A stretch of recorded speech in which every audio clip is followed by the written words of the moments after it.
لا تموتن إلا وأنتم مسلمون يا أيها الناس اتقوا ربكم الذي خلقكم من نفس واحدة وخلق منها زوجها وبث منهما رجالا كثيرا ونساء واتقوا الله الذي تساءلون به والأرحام إن الله كان عليكم رقيبا يا أيها الذين آمنوا اتقوا الله وقولوا قولا سديدا يصلح لكم أعمالكم ويغفر لكم ذنوبكم ومن يطع الله ورسوله فقد فاز فوزا عظيما أما بعد فإن أصدق الحديث كتاب الله وخير الهدي هدي محمد صلى الله عليه وسلم وشر الأمور محدثاتها وكل محدثة بدعة وكل بدعة ضلالة وكل ضلالة في النار. வார்த்தைகளில் சிறந்தது வல்லவன் ரஹ்மானின் வார்த்தை என்றும் நடைமுறைகளில் சிறந்தது நபிகளார் ஸல்லல்லாஹு அலைஹி வஸல்லம் அவர்களுடைய வாழ்க்கை வழிமுறை என்றும் அவர்களுடைய வாழ்க்கை வழிமுறைகளுக்கு பின்னால் மார்க்கத்தில் புதிதாக புகுத்தப்பட்டவைகள் கருமங்களிலே மிக மோசமானவைகள் பிதஅத்துகள். எல்லா பிதஅத்துகளும் வழிகேடுகள், எல்லா வழிகேடுகளும் மனிதனை நரகத்துக்கு செல்லும் என்று சொன்னவனாக சொற்பொழிவை ஆரம்பிக்கின்றேன். அன்பார்ந்த இஸ்லாமிய சகோதரர்களே, அல்லாஹுவின் நல்லடியார்களே, வல்லவன் ரஹ்மான் எங்களோடு இரக்கப்பட்டதன் காரணமாக அவனுடைய மார்க்கத்தை படிப்பதற்காக வேண்டி, குர்ஆன் ஹதீஸில் இருந்து ஒரு சில விடயங்களை கற்றுக்கொள்வதற்காக வேண்டி எங்களை இந்த இடத்தில் அமரச் செய்திருக்கின்றான்.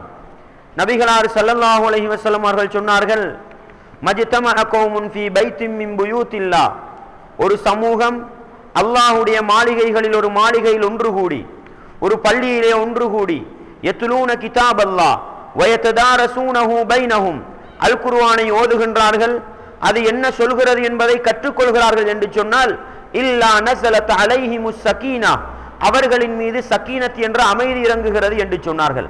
வகஷ்யத்துஹுமுர் ரஹ்மா, அல்லாஹ்வுடைய அருள் அவர்களை அப்படியே போர்த்திக் கொள்கிறது என்று சொன்னார்கள். வஹஃபத்துஹுமுல் மலாயிகா, மலக்குமார்கள் அந்த சமூகத்தை அப்படியே சூழ்ந்து கொள்கிறார்கள். வதக்கரஹுமுல்லாஹு ஃபீமன் இன்தா, அல்லாஹ்விடத்தில் இருக்கின்ற அந்த மலக்குமார்களிடத்திலே இந்த மனிதர்களை பற்றி சிறப்பித்து பேசுவதாக, ஞாபகப்படுத்துவதாக நபிகளார் ஸல்லல்லாஹு அலைஹி வஸல்லம் அவர்கள் சொன்ன ஹதீஸை முஸ்லிமில் பார்க்க முடிகின்றது.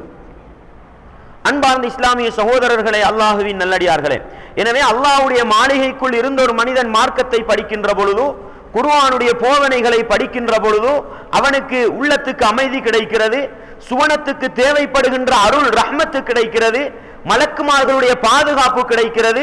அது மாத்திரமல்லாமல் நானும் நீங்களும் அல்லாஹ்வை பற்றி பேசுகின்ற பொழுது, அல்லாஹ்வுடைய மார்க்கத்தை பற்றி பேசுகின்ற பொழுது எங்களை பற்றி அல்லாஹ் ஞாபகப்படுத்துகிறானாம் என்ற சிறப்புகளை எல்லாம் அல்லாஹ்வுடைய மாளிகைக்குள் இருந்து மார்க்கத்தை படிக்கின்ற சமூகத்துக்கு இருக்கிறது என்பதை நபிகளார் ஸல்லல்லாஹு அலைஹி வஸல்லம் அவர்கள் எங்களுக்கு சொல்லி காட்டுகின்றார்கள்.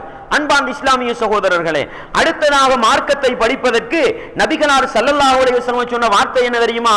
மன் யுரிதில்லாஹு பிஹி கைரன் யுஃபக்ஹிஹு ஃபித்தீன், அல்லாஹ் யாருக்கு நலவை நாடுகின்றானோ அவனுக்கு மார்க்கத்திலே விளக்கத்தை கொடுப்பதாக சொன்னார்கள். அன்பார்ந்த இஸ்லாமிய சகோதரர்களே, மார்க்கம் என்று சொன்னால் என்ன? அல்லாஹ்வுடைய கட்டளை அல் குர்ஆன், நபிகளார் ஸல்லல்லாஹு அலைஹி வஸல்லம் வாழ்க்கை வழிமுறை அஸ்-சுன்னா, இந்த இரண்டின் அடிப்படையில் மார்க்கத்தில் விளக்கம் கிடைப்பது இருக்கிறது அல்லவா? இது அல்லாஹ் நாடிய மனிதர்களுக்கு மாத்திரம்தான் கிடைக்க போகிறது. அதைத்தான் நபிகளார் சொன்னார்கள், அல்லாஹ் நாடியவர்களுக்கு மார்க்கத்திலே விளக்கத்தை கொடுக்கிறார். எனவே ஒரு மனிதனுக்கு தான் செய்கின்ற வணக்க வழிபாடுகள் குர்ஆன் ஹதீஸின் அடிப்படையில் இருக்கிறதா என்பதை பார்க்கின்ற பாக்கியம் இருக்கிறது அல்லவா? அவனுக்கு தான் கிடைக்கும். யாருக்கு? அல்லாஹ் இரக்கப்பட்ட மனிதனுக்கு தான் கிடைக்கும். இன்றைக்கு ஒரு நாளைக்கு நாங்கள் 5 நேரம் தொழுகிறோம். நபிகளார் எப்படி தொழுகிறார்கள் என்பது தெரியாது. ஒருவன் ருக்கு செய்கிறான், சுஜூது செய்கிறான். ஏனப்பா நீ ருக்கு செய்கிறாய், ஏனப்பா நீ சுஜூது செய்கிறாய் என்று கேட்டால், உம்மா அப்பா இப்படித்தான் செய்தார்கள் அதனால் நான் செய்கிறேன் என்று சொல்கிறான். அல்லது நான் படித்த மதுஹபில் இப்படித்தான் வருகிறது அதனால் செய்கிறேன் என்று சொல்கிறான். அன்பார்ந்த இஸ்லாமிய சகோதரர்களே, இதை சொல்வதற்கு வயது வர வேண்டிய அவசியம் கிடையாது. இந்த பதிலை சொல்வதற்கு புத்தி வர வேண்டிய அவசியம் கிடையாது. எங்களுடைய வீட்டிலே வளர்கின்ற குழந்தைகள் சொல்லிவிட்டு போய்விடும். குழந்தைகள் எங்களுடைய பெற்றோர்களோடு சேர்ந்து தொழுவுகின்றன. அந்த குழந்தைகள் தொழுவுகின்றதை பார்த்துவிட்டு, பிள்ளையை நீ ஏன் இப்படி ருக்கு செய்கிறாய், நீ ஏன் இப்படி சுஜூது செய்கிறாய் என்று கேட்டால் அந்த பிள்ளை என்ன சொல்கிறது? உம்மா அப்பா செய்ததை பார்த்தே நானும் செய்கிறேன் என்று சொல்கிறது. வயது வராத வரைக்கும் இந்த பதில் சரி சகோதரர்களே. வயது வந்த பிறகு என்ன கடமை? சல்லு கமா ரஅய்துமூனி உஸல்லி, நான் எப்படி தொழுவதை நீங்கள் கண்டீர்களோ அதுபோன்று தொழுங்கள் என நபிகளார் சொன்னார்கள். என்றால் சிந்திக்கின்ற ஆற்றல் வந்த பிறகு, புத்தி வந்த பிறகு நபிகளார் எப்படி தொழுவார்கள் என்பதை பார்க்கின்ற ஒரு கடமை இருக்கிறது. சிந்தனை செய்து பாருங்கள் சகோதரர்களை. யாராவது நாங்கள் பார்த்திருக்கிறோமா? எப்படி நபிகளார் ருக்கு செய்தார்கள், எப்படி சுஜூது செய்தார்கள், எப்படி நபிகளார் தஷஹுது செய்தார்கள், எத்தனை பேர் பார்த்திருக்கிறோம் நாங்கள்? ஆனால் எல்லோரும் என்ன செய்கிறோம்? தொழுகிறோம். எப்படி தொழுகிறோம்? நபிகளார் தொழுகை பிரகாரம் தொழுகிறோமா? அன்பார்ந்த இஸ்லாமிய சகோதரர்களை, கொடுக்கல் வாங்கலை செய்கிறோம். எல்லோரும் உரத்து பேசுகின்ற செய்தி என்ன? லக்கது கான லக்கும் ஃபீ ரசூலில்லாஹி உஸ்வத்துன் ஹஸனா, அல்லாஹ்வுடைய தூதரிடத்தில் உங்களுக்கு அழகான முன்மாதிரி இருக்கிறது. எத்தனை பேர் நாங்கள் செய்கின்ற பிசினஸ், நாங்கள் செய்கின்ற கொடுக்கல் வாங்கல் நபிகளார் செய்த பிரகாரம் இருக்கிறதா, ஹலாலான முறையில் அமர்ந்திருக்கிறதா என்று எத்தனை பேர் பார்க்கிறோம் சகோதரர்களே? எத்தனை பேர் பார்க்கிறோம்? அன்பார்ந்த இஸ்லாமிய சகோதரர்களே, லாபம் தேவைப்படுகிறது, அதனால் செய்துவிட்டு போகிறோம். இப்படிப்பட்ட ஒரு நிலைதான் எங்கள் நிறைய பேருக்கு இருக்கிறது. அன்பார்ந்த இஸ்லாமிய சகோதரர்களே, எனவே நாங்கள் அல்லாஹ்வுடைய மார்க்கத்தை குர்ஆன் ஹதீஸிலிருந்து படிக்கின்ற பாக்கியம் பெறுவோமாக இருந்தால் இது அல்லாஹ் எங்களை தேர்ந்தெடுத்து விட்டான் என்பதற்கு மிகப்பெரிய அடையாளமாக இருக்க போகிறது என்பதை புரிந்து கொள்ளுங்கள் அன்பார்ந்த இஸ்லாமிய சகோதரர்களே. எனவே அப்படிப்பட்ட ஒரு மஜ்லிஸிலே அமரச் செய்து அல்லாஹ் எங்களுக்கு ஒரு சில விடயங்களை கற்றுத்தரப் போகிறான்.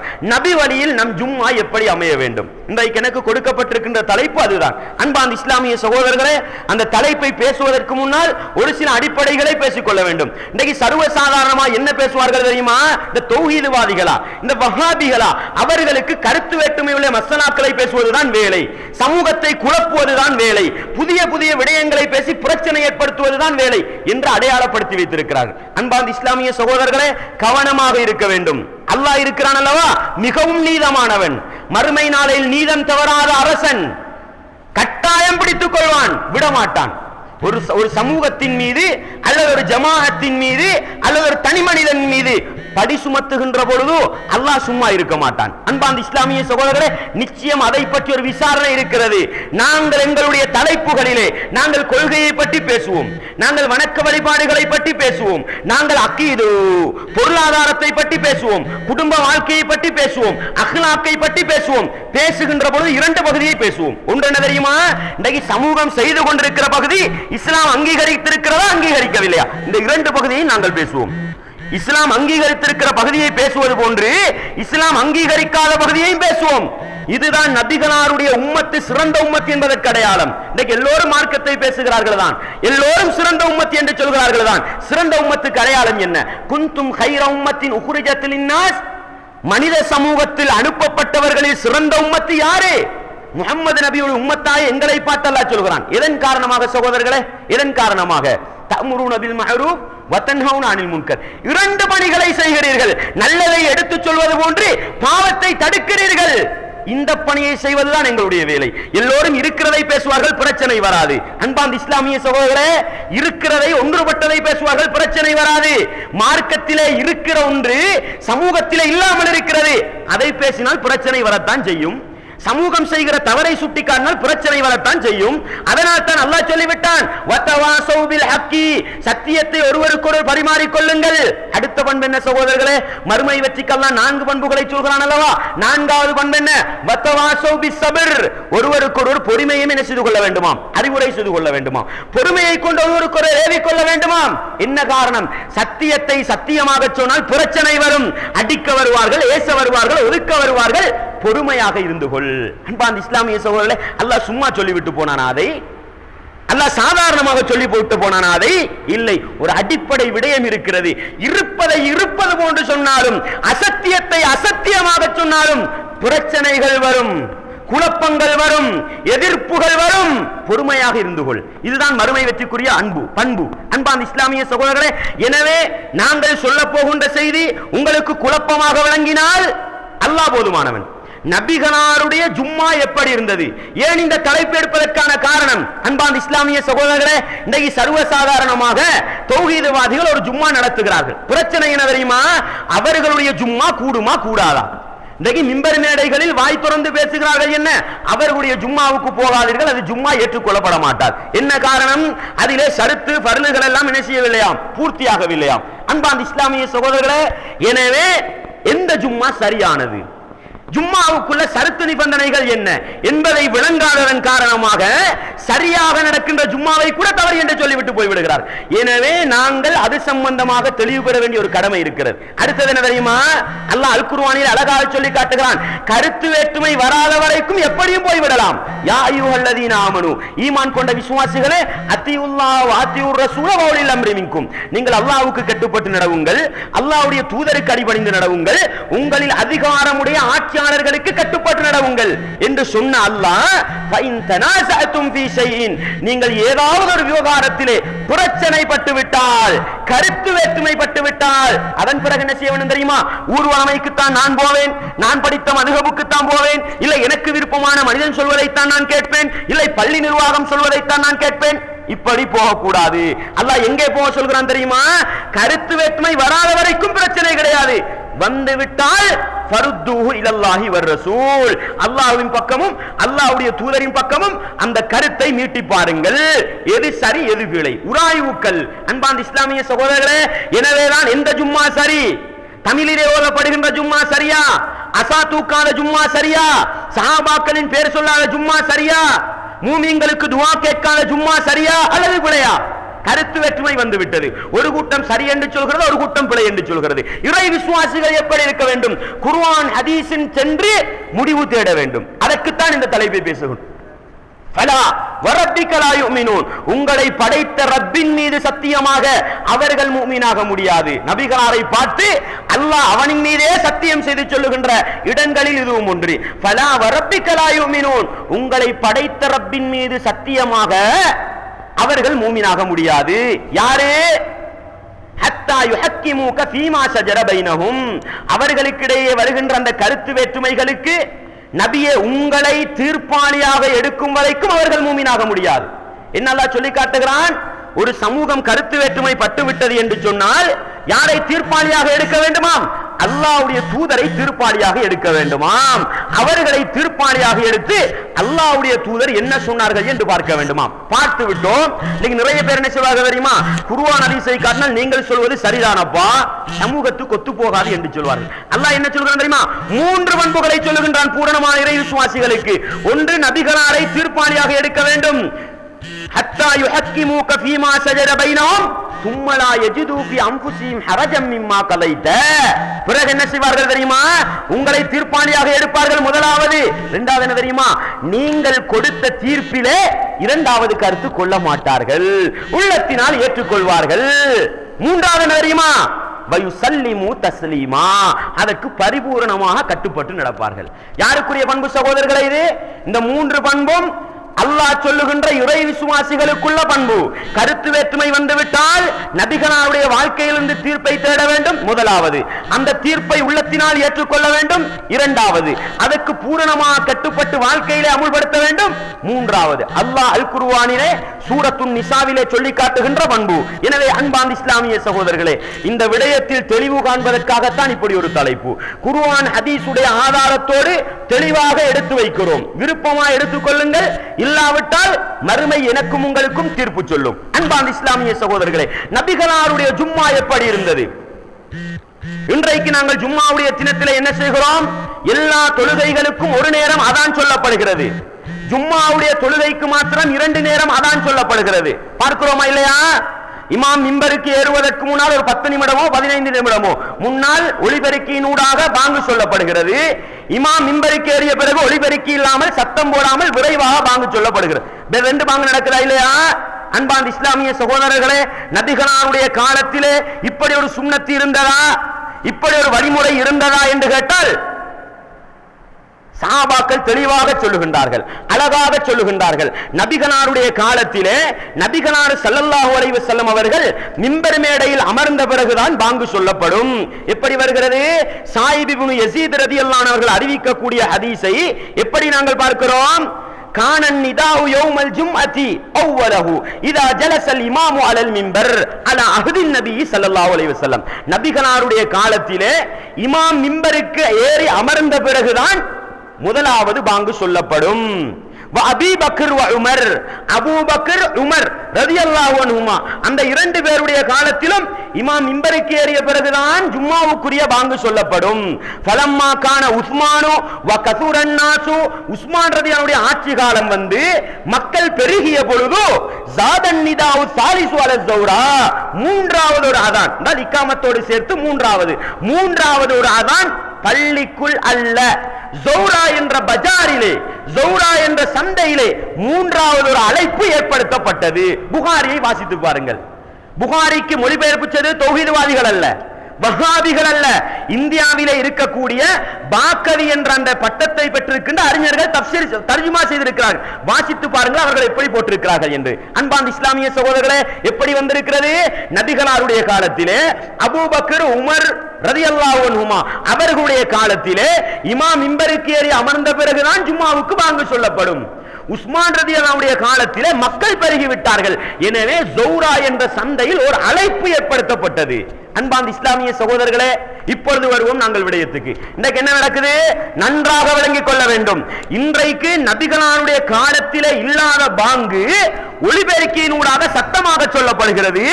நபிகளாருடைய காலத்தில் எந்த பாங்கு சுன்னத்தாக சொல்லப்பட்டதோ அந்த சுன்னத்து தடபட என்று வேகமாக முடிகிறது. மக்களுக்கு தெரியாது. சுன்னத்து வங்கி போய்விட்டதா இல்லையா?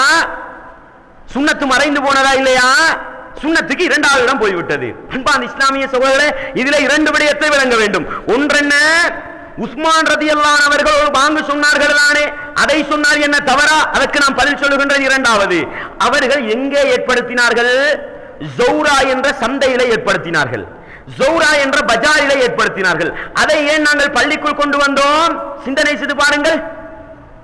இது முதலாவது. இரண்டாவது விடயம் என்ன? ஷாஃபி ரஹிமஹுல்லாஹ் யார் அவர்கள்? இலங்கையிலே பின்பற்றப்படுகின்ற ஷாஃபி மதுஹபின் இஸ்தாபகர் என்று நாங்கள் கருதுகின்ற ஷாஃபி ரஹிமஹுல்லாஹ் அவர்கள். உண்மையிலே அவர்களுடைய மதுஹப் இலங்கையில் பின்பற்றப்படுவது கிடையாது. அதை நிரூபிப்பதற்கு நாங்கள் தயாராக இருக்கிறோம். அந்த எந்த ஷாஃபி இமாம் அவர்களை நாங்கள் கருதுகின்றோமோ அந்த ஷாஃபி இமாம் என்ன சொன்னார்கள்? அவர்களுடைய சொந்த புத்தகம் இன்றைக்கும் பாதுகாக்கப்பட்டிருக்கிறது. உம்மு என்ற கிதாபு இன்றைக்கும் பாதுகாக்கப்பட்டிருக்கிறது. அவர்கள் அழகாக சொல்லுகின்ற வார்த்தை என்ன தெரியுமா? கால ஷாஃபிஈ ரஹிமஹுல்லாஹ் வ அய்யுமா கான, எது எப்படி போனாலும் ஷாஃபி இமாம் அவர்களிடத்திலே அவர்களுடைய மாணவர்கள் வந்து கேட்கிறார்கள், இமாம் அவர்களே, நீங்கள் நபிகளார் சொன்னது போன்று ஒரு பாங்கு சொல்ல வேண்டும் என்று சொல்கிறீர்கள். உஸ்மான் ரலியல்லாஹு ஒரு பாங்கு சொன்னதாக வருகிறது, அதை பற்றி நீங்கள் என்ன சொல்கிறீர்கள் என்று கேள்வி கேட்ட பொழுது அவர்கள் சொல்கிறார்கள், எது எப்படி போனாலும் ஃபல் அம்ருல்லதி அலா அஹ்தி ரசூலில்லாஹி அஹப்பு இலைய, நபிகளாருடைய காலத்தில் எது இருந்ததோ அதுதான் எனக்கு விருப்பமானது என்று சொன்னார். அன்பார்ந்த இஸ்லாமிய சகோதரர்களே, இந்த கருத்தை சொன்னால் நாங்கள் வஹாபிகள், நாங்கள் சமூகத்தில் குழப்பக்காரர்கள். ஷாஃபி ரஹிமஹுல்லாஹ் அவர்கள் அன்றைக்கு அவருடைய உம்மு என்ற புத்தகத்திலே தெளிவாக சொல்லிவிட்டு போனார்கள். என்ன? ரெண்டு பாங்கு சொல்லி இருக்கட்டும் அப்பா, உஸ்மான் ரலியல்லாஹு ஒரு பாங்கை ஏற்படுத்தி இருக்கட்டும், எனக்கு விருப்பமானது என்ன? நபிகளாருடைய காலத்தில் எது இருந்ததோ அதுதான் எனக்கு விருப்பமானது என்று சொன்னார். ஷாஃபி மதுஹபை நாங்கள் பின்பற்றுகிறோமா? எங்களுடைய பள்ளியில் ஷாஃபி மதுஹப் சட்டமால் அமுல்படுத்தப்படுகிறதா? சிந்தனை செய்து பாருங்கள். நாங்கள் பேச ஆரம்பித்தால் எல்லோரும் எழும்பி ஓடுகிறார்கள். நாங்கள் இருக்கிறதைத்தான் பேசுகிறோம், இல்லாததை பேசி மக்களை குழப்புவர்கள் கிடையாது. ஆதாரத்தோடு பேசுகின்றோம். உம்மு என்ற புத்தகத்தில் ஷாஃபி ரஹிமஹுல்லாஹ் தெளிவாக சொன்ன வார்த்தை, இரண்டு விடயம் இருந்ததுதான். இன்னைக்கு எங்களிடத்தில் கேட்கின்ற கேள்வி என்ன? உஸ்மான் ரலியல்லாஹு வழிகேடரா? அவர் நரகவாதியா? யாரிடத்தில் கேட்க வேண்டும்? ஷாஃபி இமாம் அவர்களிடத்தில் கேட்க வேண்டிய கேள்வி. அவர்கள் எந்த கருத்தை சொன்னார்களோ அதே கருத்தை நாங்களும் சொல்லுகின்றோம். உஸ்மான் ரலியல்லாஹு அவர்கள் சந்தையில் தான் ஏற்படுத்தி இருந்தார்கள், பரவாயில்லை. பள்ளிக்குள் ஏற்படுத்தி இருந்தாலும் கூட நபிகளாருடைய காலத்தில் இருந்ததான் எங்களுக்கு விருப்பமானது. அல்லாஹ் எதை பற்றி விசாரிக்க போகிறான்? நபிகளாரை பின்பற்றினா என்றுதான் கேள்வி கேட்க போகிறான். கபரிலே கேட்கப்படக்கூடிய கேள்வி என்ன? நபிகளாரை பற்றி தானே கேள்வி கேட்கப்படுகிறது. தல்கீன் ஓதுகிறார்கள், அதற்கு ஷாஃபி இமாமுடைய கருத்து என்ன என்றால் அதுவும் அவர் இல்லை என்று தான் சொல்கிறார்கள். இன்னைக்கு ஷாஃபி இமாமை பின்பற்ற தல்கீன் ஓதுகிறார்கள், என்ன சொல்லிக் கொடுக்கிறார்கள்? உங்களுடைய நபி யார் என்று தான் கேட்கிறார்கள் கபருக்குள். உஸ்மான் ரலியல்லாஹு பற்றி கேள்வி கேட்கப்படுமா? எனவே நபிகளார் எதை செய்தார்களோ அதை நாங்கள் செய்துவிட்டு போகிறோம். எனவே தெளிவாக விளங்கிக் கொள்ள வேண்டும். முதலாவது விடயம், உஸ்மான் ரலியல்லாஹு அவர்கள் பள்ளிக்குள் பாங்கை ஏற்படுத்தவில்லை, ஜௌரா என்ற சந்தையிலே ஏற்படுத்தினார்கள் என்பது முதலாவது. இரண்டாவது என்ன? இன்றைக்கு இலங்கையில் பின்பற்றக்கூடிய மதுஹபின் இஸ்தாபகர் என்று நாங்கள் நினைக்கின்ற ஷாஃபி இமாம் அவர்கள் கூட நபிகளாருடைய காலத்தை தான் ஏற்றுக்கொண்டார்கள் என்றால் நாங்கள் எந்த மதுஹபை பின்பற்றுகிறோம்? சிந்தனை செய்து பாருங்கள். அன்பார்ந்த இஸ்லாமிய சகோதரர்களே, இப்பொழுது நாங்கள் எங்களை நோக்கி கேட்க வேண்டிய கேள்வி, நாங்கள் நடாத்துகின்ற ஜும்மாக்களில் 2 பாங்கு சொல்லப்படுகிறது. இது நபிகளார் காலத்தில் நடந்ததா, உஸ்மான் ரலியல்லாஹு காலத்தில் நடந்ததா, ஷாஃபி இமாம் ஏற்படுத்தியதா? 3 பேரும் செய்தது கிடையாது. நபிகளாருடைய காலத்தில் நடக்கவும் இல்லை, உஸ்மான் ரலியல்லாஹு காலத்தில் பள்ளிக்குள் நடக்கவும் இல்லை, நாங்கள் ஏற்றுக்கொண்டிருக்கிற ஷாஃபி இமாம் அவர்கள் சொல்லவும் இல்லை. யாரை பின்பற்றுகிறோம்? முடிவெடுத்துக் கொள்ளுங்கள். அன்பார்ந்த இஸ்லாமிய சகோதரர்களே, அடுத்ததாக என்ன? பாங்கு சொல்லி முடிந்து விட்டது. 2 பாங்குகள், முடிவெடுத்துக் கொள்ளுங்கள். ஆதாரத்தோடு சொல்லி இருக்கிறோம், முடிவெடுத்துக் கொள்ளுங்கள். அடுத்தது மஹ்ஷர் என்று ஒன்று கூறப்படுகிறது. என்னப்பா அது மஹ்ஷர்? இமாம் மிம்பருக்கு ஏறுவதற்கு முன்னால் முஅத்தினார் என்ன செய்ய வேண்டுமாம்? அசாவை பிடித்துக் கொண்டு வந்து 2 ஹதீஸ் சொல்ல வேண்டுமாம். 2 ஹதீஸ் சொல்லி அதற்கு வாழ்த்துக்கள் சொல்லி தான் என்ன செய்ய வேண்டுமாம்? அசாவை கொடுக்க வேண்டுமாம். அன்பார்ந்த இஸ்லாமிய சகோதரர்களே, நபிகளார் ஸல்லல்லாஹு அலைஹி வஸல்லம் அவர்கள் அசா ஒன்றை தூக்கி கொண்டு மிம்பருக்கு ஏறினார்களா என்று பார்த்தால் அதற்கும் ஷாஃபி இமாமுடைய கருத்தை நான் சொல்லுகின்றேன். இன்றைக்கு அசா தூக்காமல் மிம்பருக்கு ஏறினால் அடிபுடி. யாரப்பா குழப்பக்காரன்? தௌஹீதுவாதிகள். அசா தூக்காமல் மிம்பருக்கு ஏறுகிறார்கள். அன்பார்ந்த இஸ்லாமிய சகோதரர்களே, என்ன கருத்திலே நாங்கள் வாழ்ந்து கொண்டிருக்கிறோம்? அசா தூக்காமல் மிம்பருக்கு ஏறினால் ஜும்மா பாழாகிவிடும். அன்பார்ந்த இஸ்லாமிய சகோதரர்களே, நபிகளார் ஸல்லல்லாஹு அலைஹி வஸல்லம் அவர்கள் அசா ஒன்றை தூக்கி கொண்டு மிம்பருக்கு ஏறினார்கள் என்பதற்கு ஆதாரபூர்வமான ஹதீஸ்கள் கிடையாது. ஆதாரபூர்வமான ஹதீஸ்கள் கிடையாது. பலவீனமான ஒரு ஹதீஸ் வேண்டுமானால் வருகிறது, அதுவும் பலவீனமானது. நபிகளாரை தொட்டு அறிவிக்கின்ற சஹாபியிடத்திலிருந்து யார் அந்த தகவலை சொல்லுகின்றாரோ அவர் பலவீனமானவர். ஹதீஸ் கலை அறிஞர்கள் அல்ல. ஷாஃபி இமாமுடைய மதுஹப் என்ன தெரியுமா? இதா ஸஹல் ஹதீஸு ஃபஹுவ மதுஹபி. ஹதீஸ் ஆதாரபூர்வமானதாக வந்தால் அதுதான் என்னுடைய மதுஹப் என்று சொன்னார்கள். எனவே அசா பிடிப்பதற்கு ஹதீஸ் சஹீஹாக வரவில்லை. எனவே ஷாஃபி மதுஹபாக இருக்க முடியாது. அன்பார்ந்த இஸ்லாமிய சகோதரர்களே, எனவே அசா பிடித்ததற்கு ஆதாரபூர்வமான ஹதீஸ் கிடையாது ஒரு பக்கம். அடுத்தது என்ன நடக்கிறது? நபிகளாருடைய முஅத்தின்மார்களை பற்றி ஹதீஸ்கள் வரவில்லையா? நபிகளாருக்கு 2 முஅத்தின் இருந்தார்கள் என்று நாங்கள் படிக்கவில்லையா? அப்துல்லா இப்னு உம்மி மக்தூம், இன்னொரு நபித்தோழர் 2 பேர் இருந்தார்கள் என்று நாங்கள் படித்திருக்கிறோம். அந்த 2 நபித்தோழர்களும் அல்லது ஒரு முஅத்தின் என்று வைத்துக் கொள்வோம். நபிகளார் மிம்பருக்கு ஏற வருகின்ற பொழுது அசாவை தூக்கி கொண்டு மக்களுக்கு ஒரு பயான் பண்ணிவிட்டா கொடுத்தார்கள். யாரை பின்பற்றி செய்து கொண்டிருக்கிறோம்? சிந்தனை செய்து பாருங்கள். இது ஷாஃபி மதுஹபிலும் கிடையாது மஹ்ஷர் என்பது. யாரோ ஏற்படுத்தியதை நாங்கள் செய்து கொண்டிருக்கிறோம். சிந்தனை செய்து பாருங்கள். எங்களுக்குள்ள ஒரே ஆதாரம் என இவ்வளவு காலமும் நடந்ததுதானே அப்பா.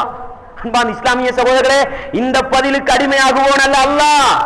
அல்லாஹ் இந்த பதிலுக்கு ஒரு காலமும் செவிமடுக்க மாட்டான். நபிகளார் செய்தார்களா என்பது மாத்திரம் தான் கேள்வி. நபிகளார் செய்தார்கள் என்றால் அல்லாஹ் நன்மையை தந்து விடுவான். நபிகளார் எங்கே செய்திருக்கிறார்கள்? மஹ்ஷர் முஅத்தின் மஹ்ஷர் ஓதியதற்கு எங்கே ஆதாரம் இருக்கிறது? ஒரு நாளில் சிந்தனை செய்து பார்த்திருக்கிறோமா?